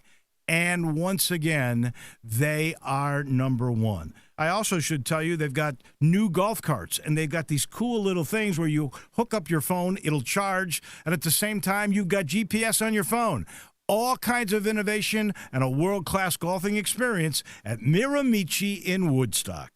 If you're an outdoorsman and love all things hunting and fishing, be sure to listen to Sports 56 Saturday mornings at 6 a.m. for Outdoors Today. Brought to you by The Gun Store, 6920 Winchester in Memphis. Outdoors Today is a one-hour show hosted by veteran Mark Tobin and a group of respected outdoor-loving guests. Outdoors Today is dedicated to bringing outdoorsmen tips and techniques and tactics to help with your hunting and fishing in all seasons. Saturday mornings at 6 on Real Sports Talk, Sports 56, 87.7 and 96.1 FM. We are Sports 56 WHBQ Memphis, WIVG-FM Tunica Memphis, and WPG-FLP Memphis, Flynn Broadcasting Stations.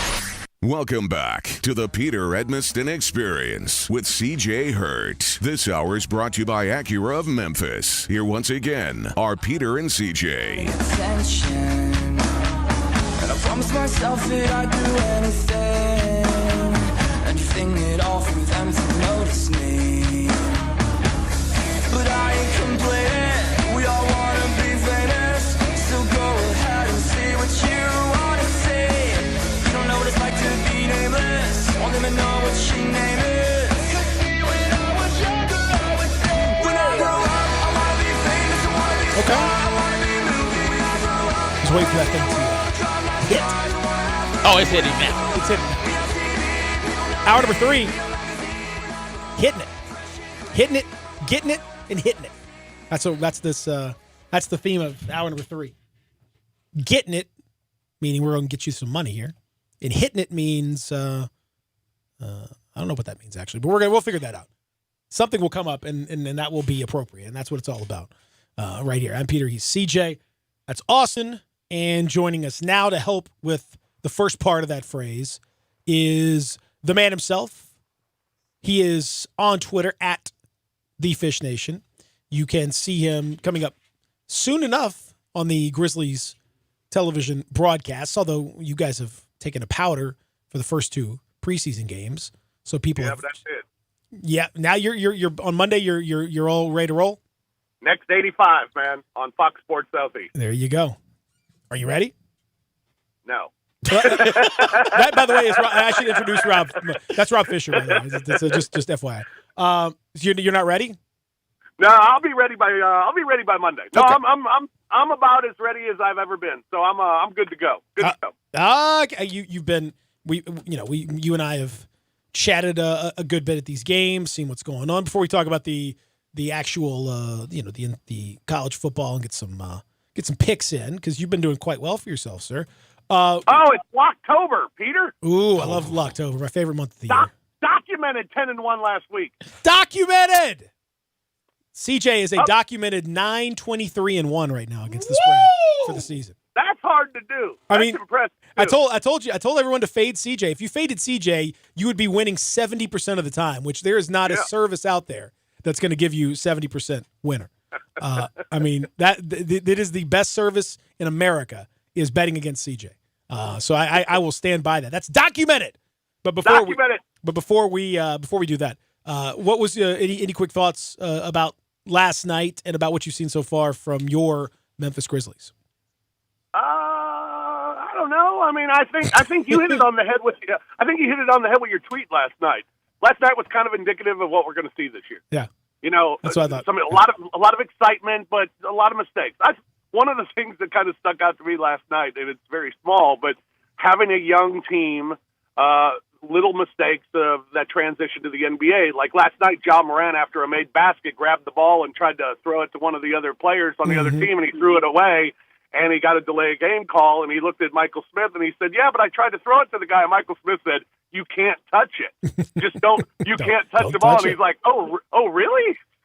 So I mean, those are things, you know, that you kind of go through going into rookie season. But I'll tell you what, it's I'm with you too, and I like your tweets on that too. Ja Morant's something special, and you know, I was talking to a friend of mine who's a basketball agent who basically said he went and saw Ja Morant play against Auburn last year because he's friends with Bruce Pearl, and he just went to watch him, and he said the impact he makes on a game, on every possession, he said he's going to be a superstar. And, you know, I keep saying about this team, there's that chance. There's a chance that the Grizzlies have a legitimate superstar on their team.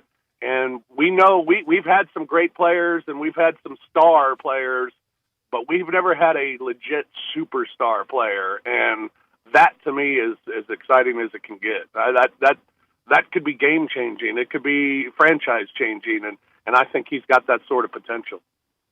All right, so on these games, Rob, I got on the board right now LSU minus the 13.5 against Florida. I have no trust in what Florida can do on the field. They won ugly against Auburn in a game where Nix just was turnover prone, was just making really bad throws.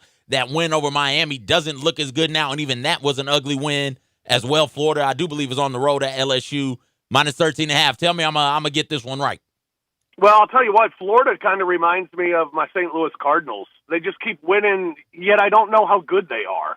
The Miami game certainly looks worse and worse every week. It does. But last week what they did against Auburn just kind of stands out, and it was very impressive. Now, Florida's won 10 straight games. They've won 4 of their last 5 against ranked opponents. They're 14-5 in top 10 matchups. They've won the last 2. They've lost 8 of 10 on the road against ranked teams, but they did win the last one. They've won 3 of 4 against top 10, including the last 2. They're just 8-15 against the SEC West, but they have won the last 2. LSU has covered every game they've played so far this year. They've gone over in 6 of their last 7, under in the last one. They've won 13 of 14 at home, 10 of 12 against the SEC East, but both losses have come against Florida, and they're 6-2 their last 8 against top 10. Both those losses coming against Bama. Head-to-head, LSU's won 4 of the last 6. Florida did win the last one. And the team with more rushing yards has won 12 of the last 13. Now, Florida's averaging 140 on the ground per game.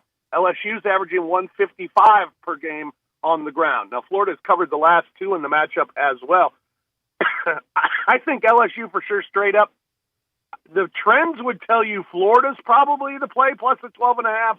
But I'm going LSU minus the 12.5. I think a really tough spot for Florida coming off last week's win over Auburn, going to Baton Rouge, having to play the Tigers. I like LSU to cover the 12.5 this week. I really want I'm taking the other side. Put the other side on the board for me. I want Florida. They got that. They got that weird vibe going. They got a thing. They do have a weird vibe going. They got a thing. And in a coaching matchup, I'm taking Dan Mullen over Coach O. I love Coach O. Has really revived his career and has done a nice job thus far. But I'm taking Dan Mullen.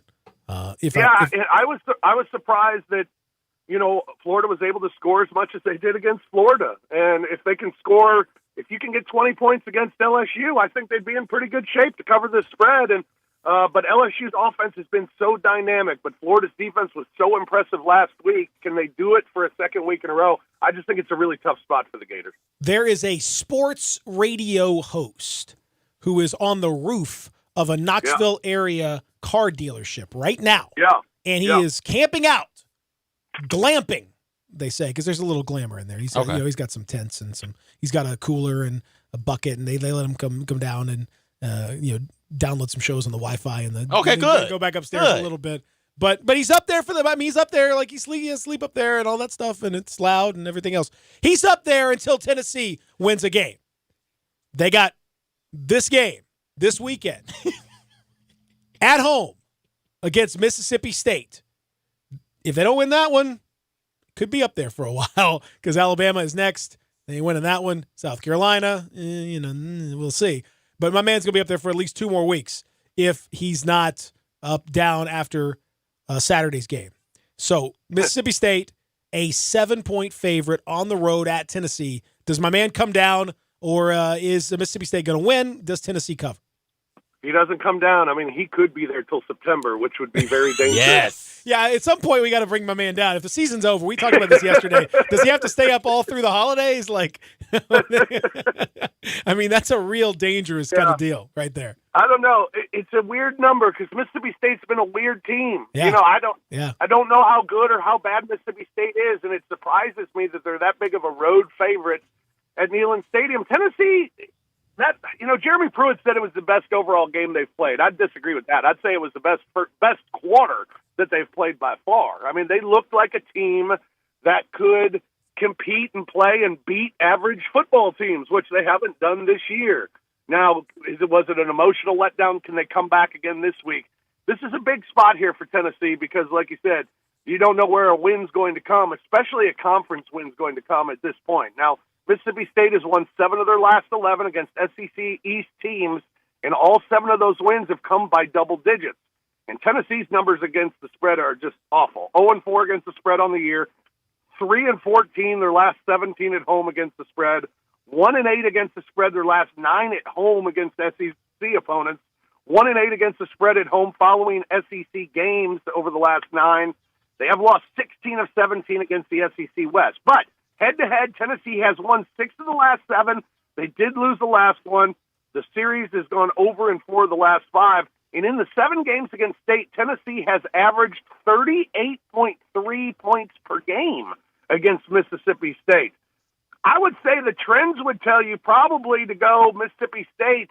I'm going Tennessee. And I think Tennessee in a good spot here. I'm going Tennessee straight up. Wrong team favored. Whoa! Vols get the win. Yeah, Whoa! Vols get the win at Neyland Stadium this weekend. Oh, wow. Okay. I'm not going that way. I was not prepared for that at all. Emotionally, that shocked me. Took me on a roller coaster. I don't know. That was a ride. Exciting. Florida State, Clemson, 27 points. I mean, I'm in an uncomfortable position here because I think that's too many points for Clemson, who hasn't been that great this year. But Florida State sucks. What do you think? Florida State does suck. Their numbers against the spread are just terrible, and Clemson's numbers against Florida State have been very good. Clemson has won. They've covered the last 2 meetings. Also, the total's gone over in 5 of Florida State's last 5 games on the road.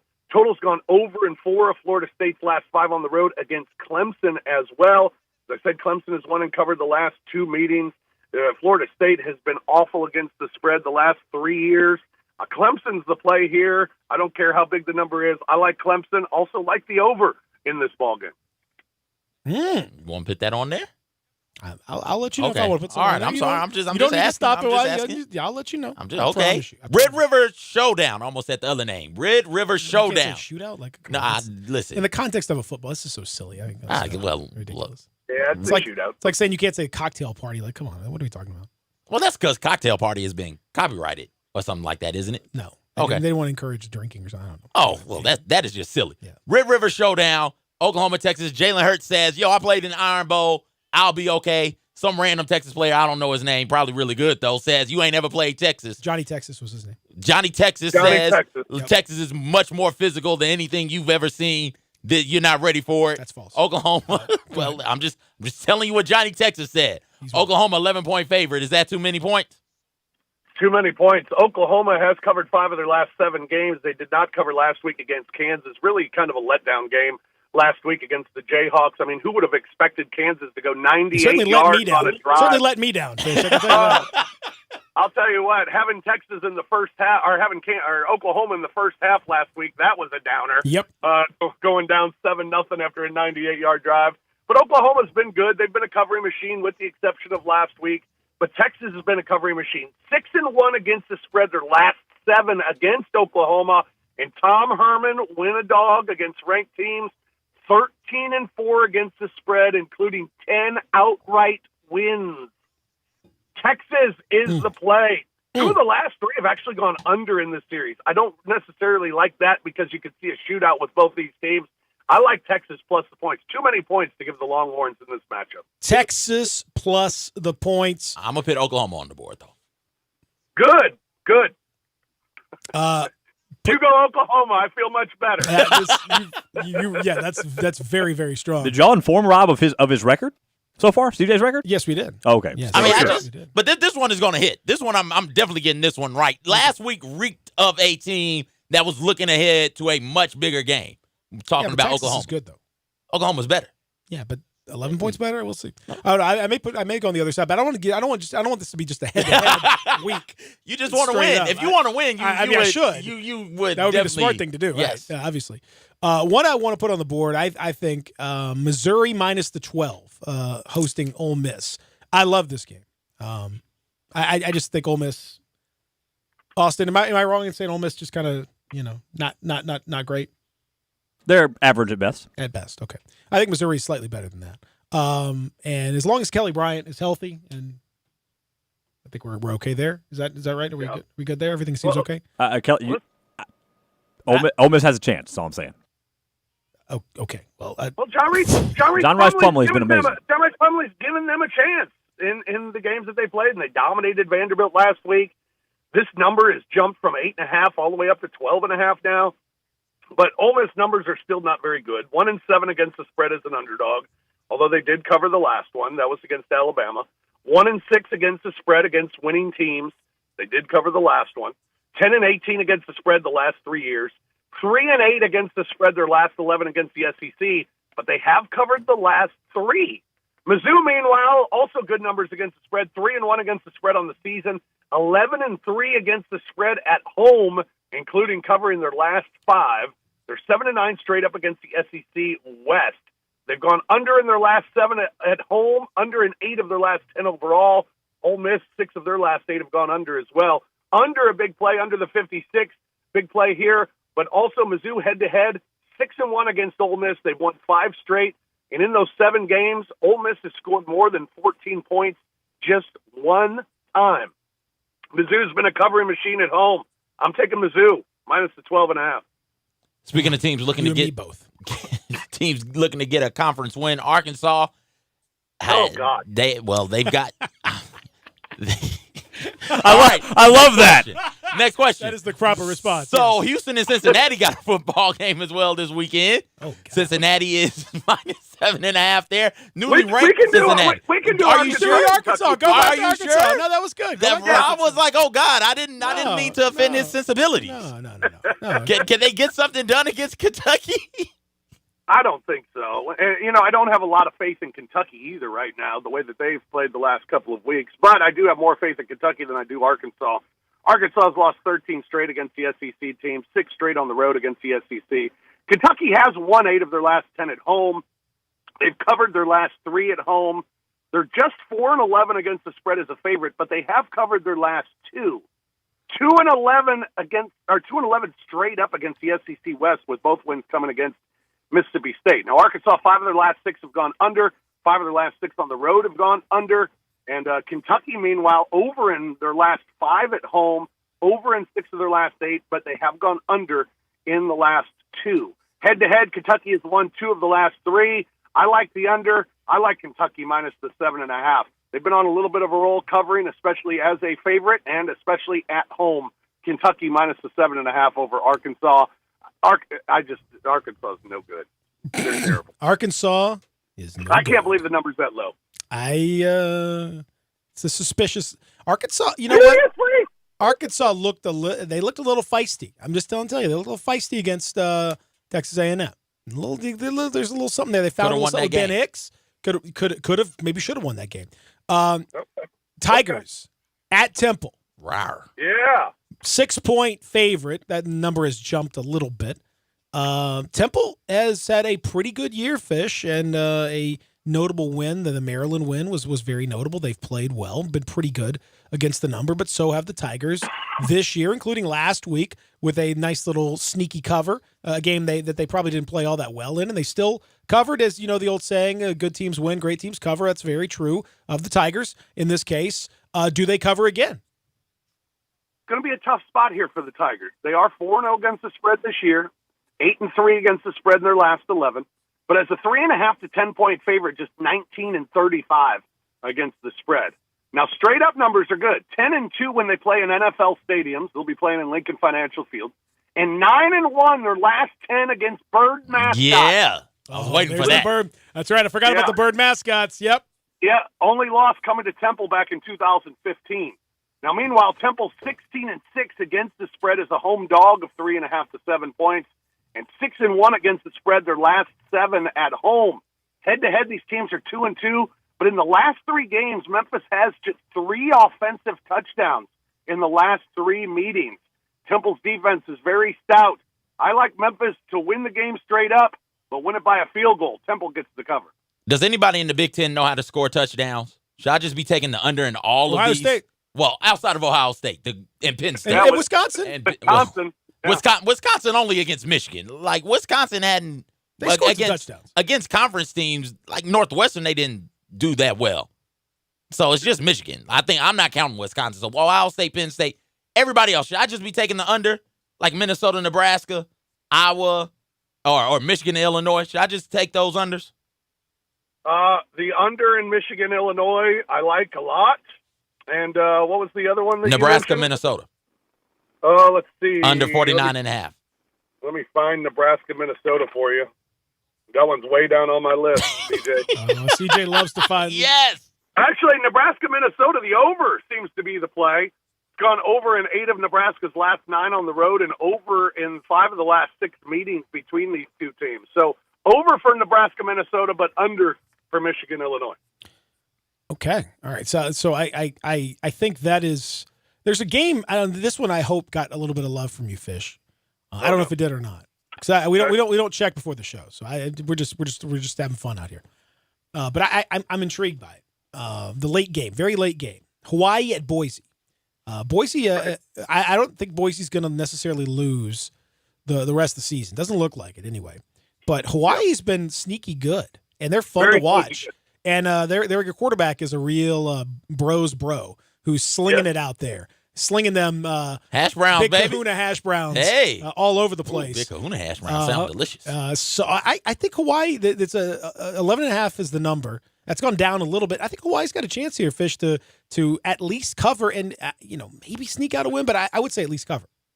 And Hawaii's been scary this year. I've been on the wrong side of Hawaii this year, and they've looked really good. That game against Nevada, where they were a 6.5-point dog, and they led 28-6 at the half. And came out and just rolled them. So Hawaii's been a better team than maybe what their trends indicate. Like following a bye week, Hawaii's 4-20 against the spread in road games. Following a bye week, Boise State has covered their last 5 against Hawaii.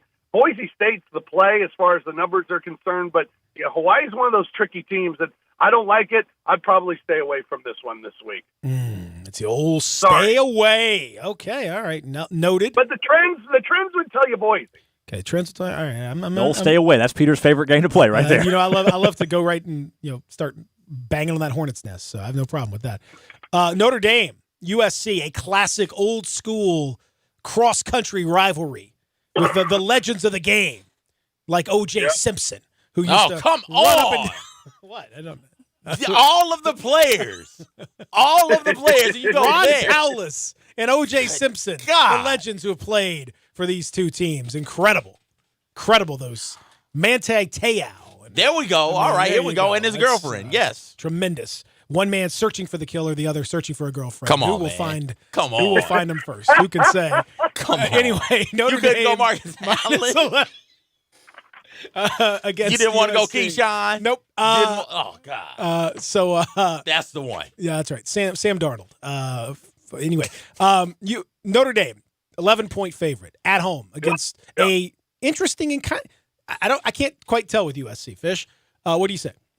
Yeah, USC's been an intriguing team this year. Hard to figure out, but I think in this matchup, Notre Dame's certainly the play. Southern Cal, 6-14 against the spread in their last 20. 6-15 against the spread following a conference game. 1-8 against the spread in non-conference games. Meanwhile, Notre Dame 60-38 against the spread in October, and they've covered their last 5 games at home. Total has gone under in 7 of USC's last 10 games on the road as well. Notre Dame, the play here against USC. I like Notre Dame as one of my big plays of the weekend. Ooh. Okay. Gonna load up some units. Oh. BPOTW. Let's go. Big play of the weekend. Okay. BPOTW. BPOT dub. Any other BPOT dubs out there? Yeah, I like Virginia against Miami this week. Mm-hmm. Virginia 6-1 against the spread, last 7 on the Piling road. on Miami. It's bad enough, Fish, already. They're having a rough time. Come on, why are you piling on? Jeez, I know. Virginia's covered the last 2 meetings as well. Miami is 1-8 against the spread when they play a team with a winning record. My goodness. Load up on Colorado State against New Mexico this week. Did you hear me? No. What was this that? thing on? Was it? Hello? Yeah. Did I get disconnected? Load up on Colorado State against New Mexico this weekend. Woo! Also, a big play this week, Eastern Michigan over Ball State is a big play this week. Oh, yes! What? And Peter, if you want to really wrap up Locktober, oh yeah, UAB is the play this week over Texas San Antonio. Take the Blazers big this week. Put all the money you own on them. Put all the money I got? All the money you got. Put it on UAB this week. On UAB. More like the UAB Blazers, am I right? Oh, I like that. That's right. Yeah. Okay, so I'm 100% on board with you on that particular pick right there. I'm also going to put UVA on the board plus the 2.5. Thank you very much. I'm with you there. These are great picks. That's why you're the best, ladies and gentlemen. Just racking up units, man. Racking up units as best we can. It's what it's all about. Fish, thanks. You're the man. We'll talk soon. Gentlemen, always a pleasure. Just keep Locktober rolling, man. And don't forget, Grind City Media Odds Couple. Oh, yeah, Comes that's out right. Tomorrow. Comes out tomorrow afternoon about 2 o'clock. Listen to Lang's picks because he's killing you. Lang is up 182.5 Grind City units. He's covering by 4.2 points per pick. If you get to 200 Grind City units, you get a free John Morant T-shirt. So that's exciting. Yes. Yeah, you do. It's nice. It's very nice. All right, Fish, thanks, buddy. Appreciate it. All right, fellas. So, Rob Fisher, let's take a break, come back and continue here on the Experience of the Family Leisure Studio, Sports 56 96 180. Check out Dave Voloshin and Brett Norsworthy with Sports Time. Weekdays from 3 till 6 on Sports 56, 96.1, and 87.7. Hi, this is John Conway with Conway Services. Did you notice your water heater not heating as well last winter? During the cold winter months, the groundwater is colder and requires more energy to heat the water, and sometimes old, inefficient tanked water heaters just can't keep up. It may be time for a tankless water heater from Conway Services that never runs out of hot water. Conway Services is making now the perfect time for a new tankless water heater with 24 months to pay, interest-free. Or I'll pay you $250 for that old tanked water heater. Plus, these energy-saving models only heat the water you use, saving you money on your gas bill every month. And no more worrying about that tank bursting in your attic either. So call Conway Services, the Mid-South's premier tankless water heater professionals at 384-3511. That's 384-3511. And the first 30 callers with a 10-year-old water heater will come out and inspect it absolutely free. Call 384-3511. Conway Services. Call Conway today.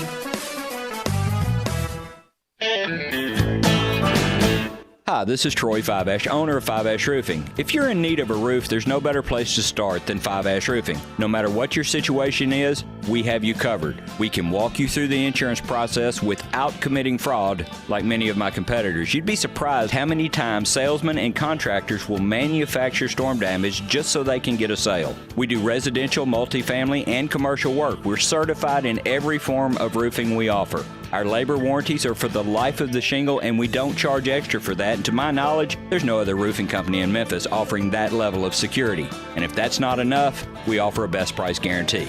We are the official roofer of the University of Memphis Athletic Department and a proud member of the Tigers home team. Five Ash Roofing, fair, honest, and ethical. 367-0050 or memphisroofer.com. Five Ash Roofing, it's what we do. We're here for you. Check out Bass Pro Shop's Flocktoberfest, October 12th and 13th at the Memphis Pyramid, with huge savings on all the gear you need. Free seminars by expert duck hunters and regional and national calling championships, emceed by Jim Ronquest, with over $20,000 in cash and prizes, including the championship prize, a Tracker Off-Road 800 SX side-by-side, and a one-night stay at Big Cypress Lodge. You can register on-site or visit BassPro.com/Flocktoberfest for details. At First Bank Mortgage, their core purpose is to help you get to a better place. That better place may be a lower monthly payment, that vacation you thought was impossible, or getting into a home with a fenced backyard where your kids can play. To get into your better place, First Bank Mortgage makes decisions right here at home. Dedicated to helping you get to your better place, First Bank Mortgage. Call Daniel Mooney at 901-462-0145 today. NMLS 741022. Equal housing lender. Hey, Tiger fans, this is John Stacy of the Blue and Gray Show. You can hear Drew Barrett and I talk Tigers with Tigers every Sunday at 5 right here on Sports 56, 96.1, and 87.7. Drew, who do we got in the studio with us this week? This week, John will be live from the Wolf Chase Honda Mobile Studios as he travels back from Philadelphia. I'll be joined in studio, though, by Gabe Kuhn and former Memphis Tiger punter Spencer Smith. Thanks, Drew. We'll be here Sunday on Sports 56, 96.1, and 87.7. The Blue and Gray Show, where we talk Tigers with Tigers. Welcome back to the Peter Edmiston Experience with C.J. Hurt. This hour is brought to you by Acura of Memphis. Here once again are Peter and C.J.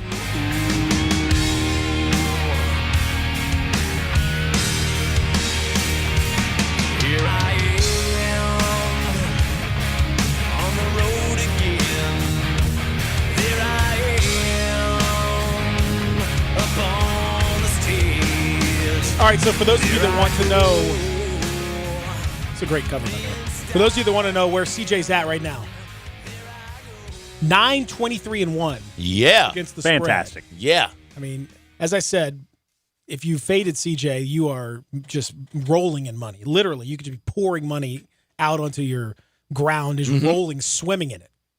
Snoop D-O-double-G style. Yeah, you could, money gun. Money. You could. Yes. You could absolutely have a money gun. Yes. So this is trouble for these teams. LSU might. That should be 13.5. By the way, that number's 13.5. Rob said 12. I'm looking at the number right now. It's 13.5. Okay. LSU minus. CJ's got LSU minus the 13.5.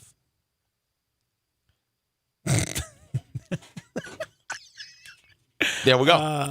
Mississippi State minus the 7 at Tennessee. Fish, for the record, picked Tennessee straight up in that game. Wrong team favored. Oklahoma minus the 11 in the Red River shootout against Texas. Shootout. And then under the 53.5 in the Arkansas Kentucky showdown. For my part, I am bang average. Just average as it gets. So hopefully these picks will be slightly better than that. Florida is a 13.5 point favorite, and I will take them against LSU. Missouri minus the 12. I'll take Missouri minus the 12. Thank you very much. Against Ole Miss.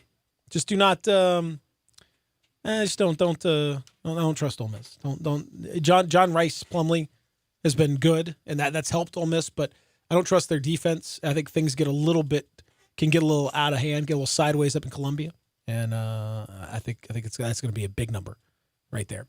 I think it's a 3-touchdown victory for Mizzou in that game. So 12 should be easy enough. Give me Virginia. I would pick Virginia to win straight up against Miami anyway right now. So the fact that I get 2.5 points is beautiful. I'll take that because I think Miami that last week was troubling.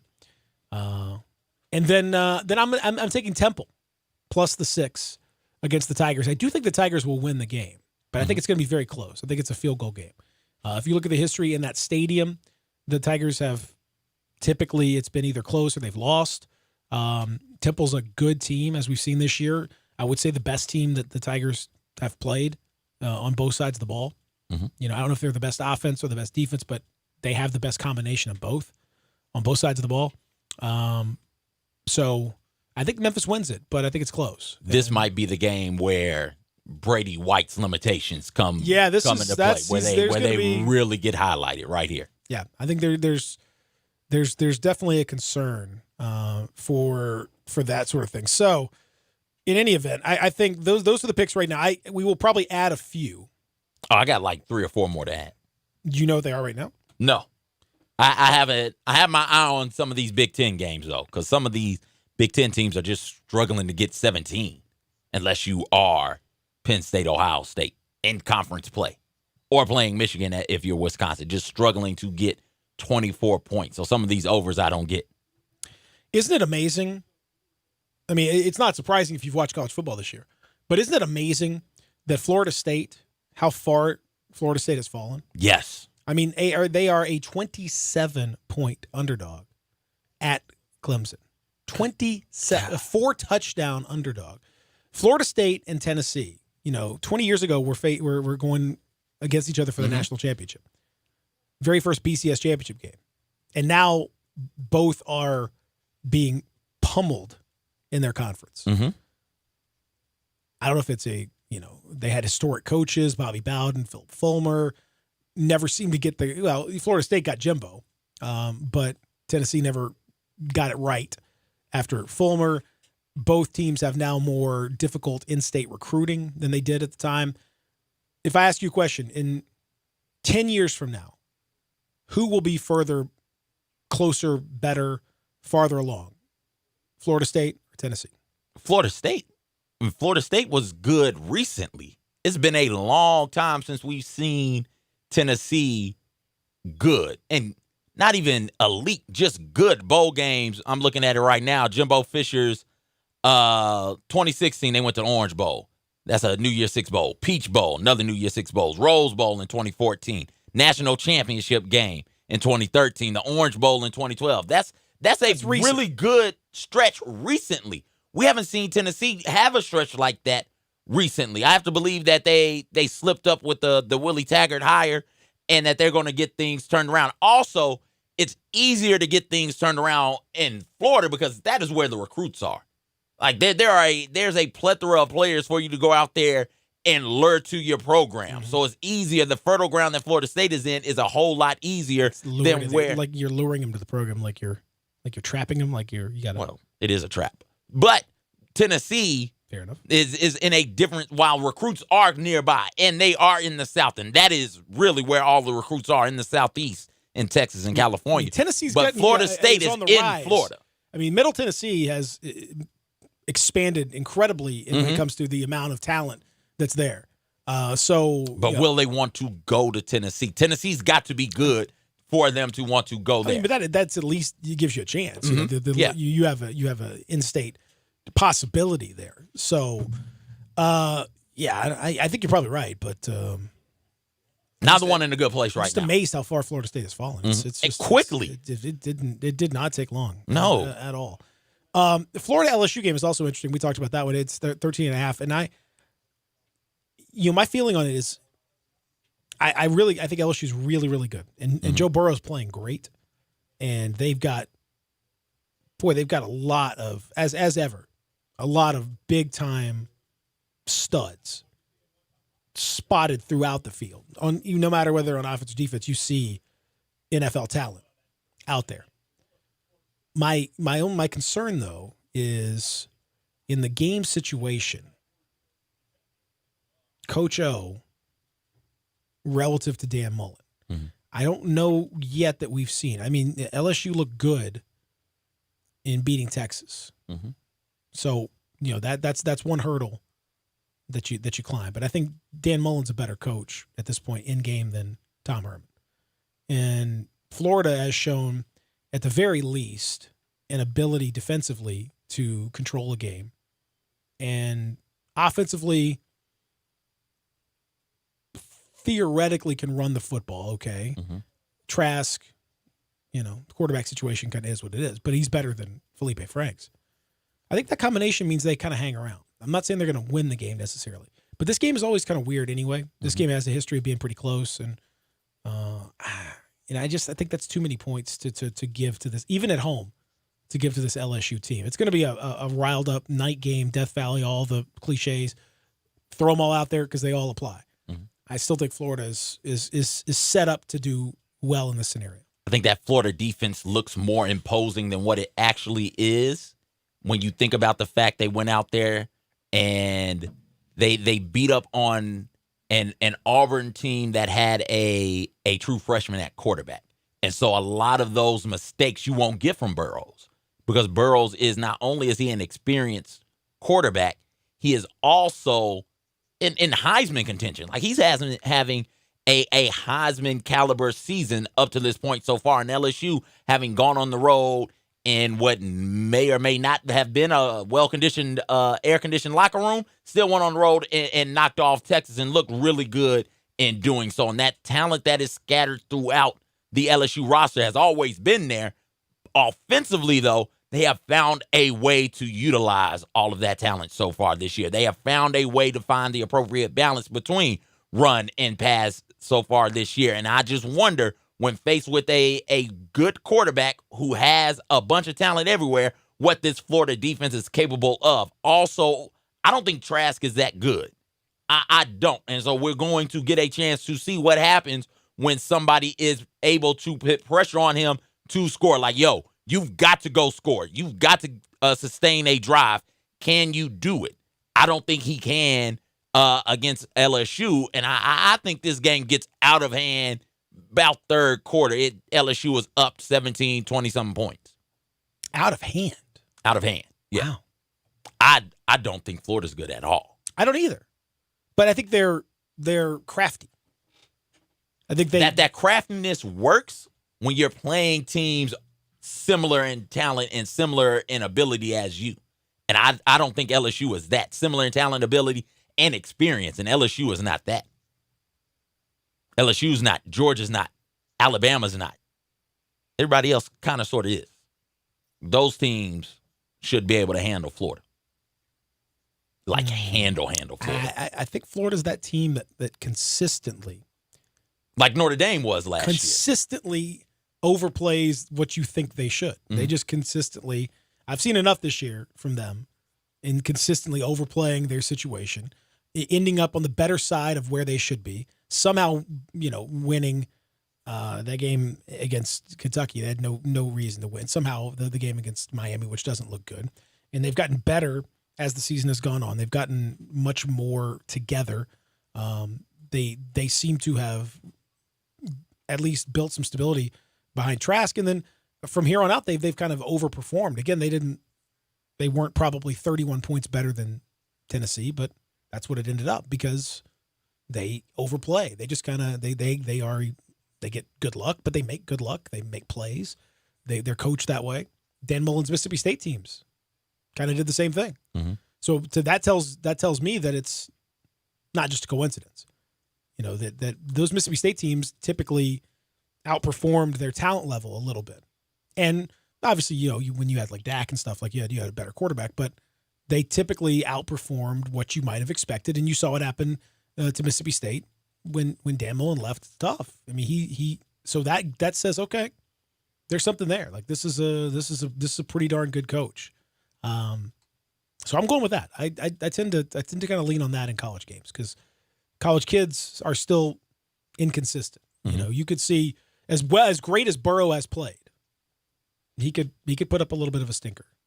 That's possible. We saw Trevor Lawrence. As much as we thought Trevor Lawrence going into the season was like a stone cold lock, I thought, my God, this guy's going to be. Yep. The numbers are going to be insane. They've been sane. Mm-hmm. They've been just kind of okay. So I tend to go with the things that I know a little bit more about, which is, coaching wise, there's a little more consistency, a little more track record there. And Coach O hadn't developed, hadn't quite gotten enough built up with last year and the start of this season. Just not enough for not you, quite for enough. Coach O. Okay. Because Mullen's got years and years and years beyond that. And what I saw from Coach O before that was problematic. He's improved. He's gotten better. I'm impressed, and kudos to him. And I think LSU wins the game. I just don't think it's that by that much. I think it becomes a close kind of touchdown late, maybe a 10-point game where they score late to kind of seal it. But I think that's getting to 2 touchdowns is too many. We've seen Mullen coach teams go out there and get blown out also. And every team's got blown out. And it's not like they didn't barely get by Kentucky. No, I agree. But again, that was before the Trask era. Okay. They found a quarterback now that is consistent. Not great, but consistent. Felipe Franks was throwing it all over the yard. Mm-hmm. Trask at least didn't going to do that. As long as the Mullen team doesn't make a lot of mistakes, I think they're going to be solid. And I think they got a little squirrely in that first quarter against Tennessee, but for the most part, pretty buttoned up. And obviously against Auburn, the game plan was excellent and the execution was excellent. And that's all I'm asking for. Let's take a break. We'll come back and continue here on The Experience. We'll wrap it up here in the Family Leisure Studios. Sports 56, 96.1 and 87.7. Get happy with Johnny Radio's Happy Hour. Weekday afternoons from 1 till 3 on Sports 56, 96.1 and 87.7. If you've always thought, hey, I'd look pretty good in Lexus, well, guess what? Lexus thinks so too. Lexus is offering you the Golden Opportunity Sales Event. Great offers on all 2019 models and special lease options. Drive in luxury and confidence, knowing that every new Lexus comes with complimentary first and second maintenance services. Stop by Lexus of Memphis, 2600 Ridgeway, and put yourself in the driver's seat of an all-new 2019 flagship LS500. Hey, you look pretty good there. Lexus Golden Opportunity Sales Event at Lexus of Memphis. Experience amazing. AC trouble? Make your first call your last call. Call Air Doctors of Memphis, 901-598-HVAC. Owner Matt Davis is a third-generation full-service air conditioning specialist. Air Doctors of Memphis services all major brands, and labor and parts are guaranteed 100%. Their yearly AC checkup is only $60, and 24-hour emergency service is billed at normal rates. Your comfort is their highest priority. Contact airdoctorsofmemphis.com or call 901-598-HVAC. I Buy Houses, 901-406-1101. That's 901-406-1101. I Buy Houses. I Buy Houses will buy a house in any area, in any condition, and yes, it's guaranteed to close in 5 days. If you need to sell your home quickly, call 901-406-1101. If you've been through a divorce, if you lost your job, if you're tired of renters, I Buy Houses can get you your money quickly. I Buy Houses will buy your home in Shelby County, DeSoto County, Memphis, Bartlett, South Haven, Horn Lake, Olive Branch, anywhere and everywhere in between, in any condition. And yes, they're open 24 hours a day, 7 days a week. I Buy Houses, 901-406-1101. That's 901-406-1101. Grab that pen, 901-406-1101. I Buy Houses.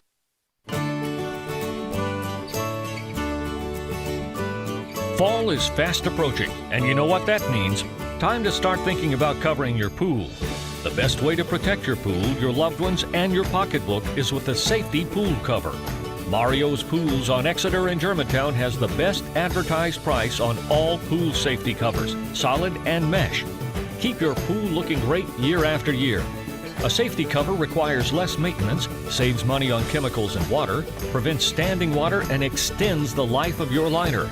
Call Mario's Pools at 552-3399. That's 552-3399. Or just walk in and see him in Germantown on Exeter Road. Plus, he specializes in pool closings. Mario's has an A rating with the Better Business Bureau. Check out his reviews on Facebook. Protect your investment. Call Mario's Pools today. 552-3399. Pop the top on your next party. 34 North Cocktails. Available in Memphis now. Great for Football Grove parties, around the hunting campfire, and when you get home, entertain friends. Pop a premium can of Barrel Thief. Tastes just like an old-fashioned Barrel Thief made with aged bourbon, bitters, a hint of orange, a touch of vanilla, 15% ABV. Then, for you vodka lovers, try Sneaky Pucker, a refreshing lemonade premium vodka cocktail, 12.5% ABV. Made with super premium vodka, lavender, simple syrup, and lemonade. Delicious and smooth. Let the party begin with 34 North Cocktails. Welcome back to the Peter Edmiston Experience with CJ Hurt. This hour is brought to you by Acura of Memphis. Here once again are Peter and CJ. Drive me up the wall, you're a regular original, know it all. Oh, you think you're special. Oh, you think you're something else. Okay, so you're a rocket scientist. That don't impress me much. So you got the brains, but have you got the touch? Haim, I believe is how you pronounce that. CJ requested this one. I did not. Somebody hit me up on the Twitter to Oh, request okay. it. Well, somebody requested this one. She sounds like Shania Twain, though. She does. Like, I was like, this is less a cover than just like a, right? It's just a cover. Like, it's not even like a reimagined cover. It's just this basically sounds like her. Like, I would have absolutely bet you all of CJ's money that was Shania Twain. All of CJ's money. You would be betting negative dollars, sir. I am in the red, baby. Deep in the red. Like, not going to get out. Is the show almost over? Show's almost over, man. Yeah. What have we been doing all day? What do you mean? I did not realize it was basically You've been doing 10 o'clock. You've been doing us. Well, at least we thought you were doing a sports talk we show. were just doing a show. I don't know what I was. Oh, my gosh. Have you been that buried in the safe space over there? Yeah, I have not been paying attention at all then. Okay. I thought it was like 8:30. No, we got like 5 minutes left. Wow. It's crazy. What's coming up next on Middays? Jerry Palmer's coming on. JP. He's going to talk some college football, if I'm not mistaken. Also, who else? Jerry's coming on at 11. We also have Rochelle Stevens, a Memphis Olympian, coming in studio at about 11:25. Sigmund Bloom is coming on at noon to answer all of Peter's favorite fantasy football questions, of course. My favorite segment of the week. And Blake Topmeyer to talk about the old Rocky Topmeyer, as I like to call him, coming on and to talk a little Vols football to go along with dinner and a movie. You do like to call him. Yes, it's great. I've heard you say it all the time. It is fantastic. I'm trying to catch it. I'm trying to get, hashtag Just Peter was trying to catch on at one point. I'm trying to get Rocky Topmeyer to catch on. I don't know if it's. I don't think it's working. Keep working on it. You don't give up.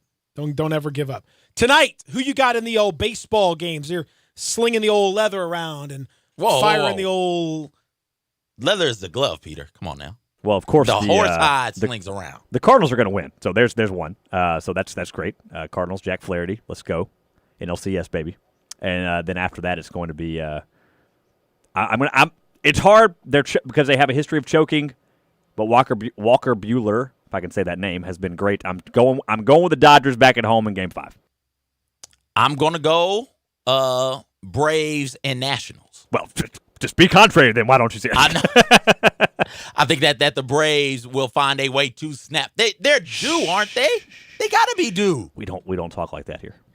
They haven't won a series since like 2000, since I was in high school. 50 Well, that's going to keep on happening. 50 Cent hadn't dropped Get Rich or Die Trying yet. The Cubs didn't win a World Series for like 108 years, so it's like they were due. They were due a million times. And I'm picking the Cardinals because I'm clearly biased. I don't even hide the fact that I'm biased. But no, you don't.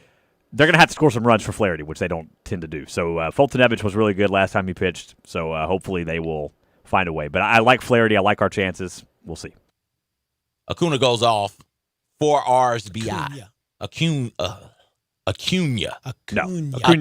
If anybody's going to go off, I said it's going to be my new most hated player in Major League Baseball, Dansby Swanson. 4 RBIs. Arsby's eyes. Arsby's eyes, baby. He's gonna get all of them. He's gonna get. Is he gonna hustle? No. Okay. No, he's gonna showboat. Yeah, he's starting to make that a regular occurrence. The old lack of hustle. Yeah, he's gonna trot. Trot around. He's gonna trot. He won't get thrown out because the ball will be out of the park, so it won't matter. He'll get his slow jog on. I think Yadier Molina, MVP. I have a weird feeling about the Nationals tonight. I mean, they are. I mean, Strasburg is. Strasburg. They is have awesome. a lot of magic going on right now. I got to give it to him. And the Dodgers are chokers. I mean, he is a. He's rapidly turning into a very big game pitcher. Yeah, that's what they. I mean, rapidly. They brought him in for. Yeah, but that's what everybody expected him to be for the last 2 or 3 years, and he's finally becoming. The shoulder issues, yeah. So it's like, and to be fair, they haven't had their postseason opportunities have been somewhat limited, and he wasn't healthy and all that. When he gets his opportunities, like the dude is, he's got nasty stuff, and I think the Nationals win tonight, and I think the Braves. Bryce Harper is probably sitting at home right now, like this is. If they win the night, boy, that's going to be a real slap in his face. It really will be. And I guess he'll wipe his tears with all of the money. He has all of it. Take all of the hundreds out of the big bag of his sad bag and go buy a couple cars. Mother Blueberry, is this a Washington? Impulse stress buying. I don't wipe my face with Washingtons. Give me the Benjamins for my tears. Butler, bring it in. Chop, chop. When's the last time he ever even saw a 20? I don't think he's ever even seen a 20. Oh, no. It's just straight up hundreds. On his 20th birthday. That's the last time he saw all the way live with the 20s. Well, you know what? If you got a big bag of money, take it over to Acura Memphis. It doesn't need to be that big, honestly. They got great deals. Now, Bryce Harper, obviously, he could probably do a lot of damage over there. But let's say you're not rolling quite that deep in the bank. Okay, no problem. Go check out Acura Memphis. They bring in this hour of the program, and they do so in style, and they do so with great rates. Those of you that like to, kind of keep the car new every 2-3 years, lease rates unbelievable right now. Phenomenal. We're talking ILX as low as $239 a month. Are you kidding me? Right around $400 for those fabulous SUVs I tell you about. Lease rates are amazing. Go check them out. Over at Acura of Memphis. It is the time to buy, the time to lease. It's the time to go over there and have a little more fun with your automobile. 385 in Ridgeway, online, AcuraMemphis.com. Thanks to Rob Fisher for the picks. Thanks to Austin. Thanks to me. Thanks to CJ. You're not gonna get me. You're gonna say Miles No, I'm Plumlee. not. You're you're not? No. Hey, thank you. McCollum. Oh, we got to get out of here.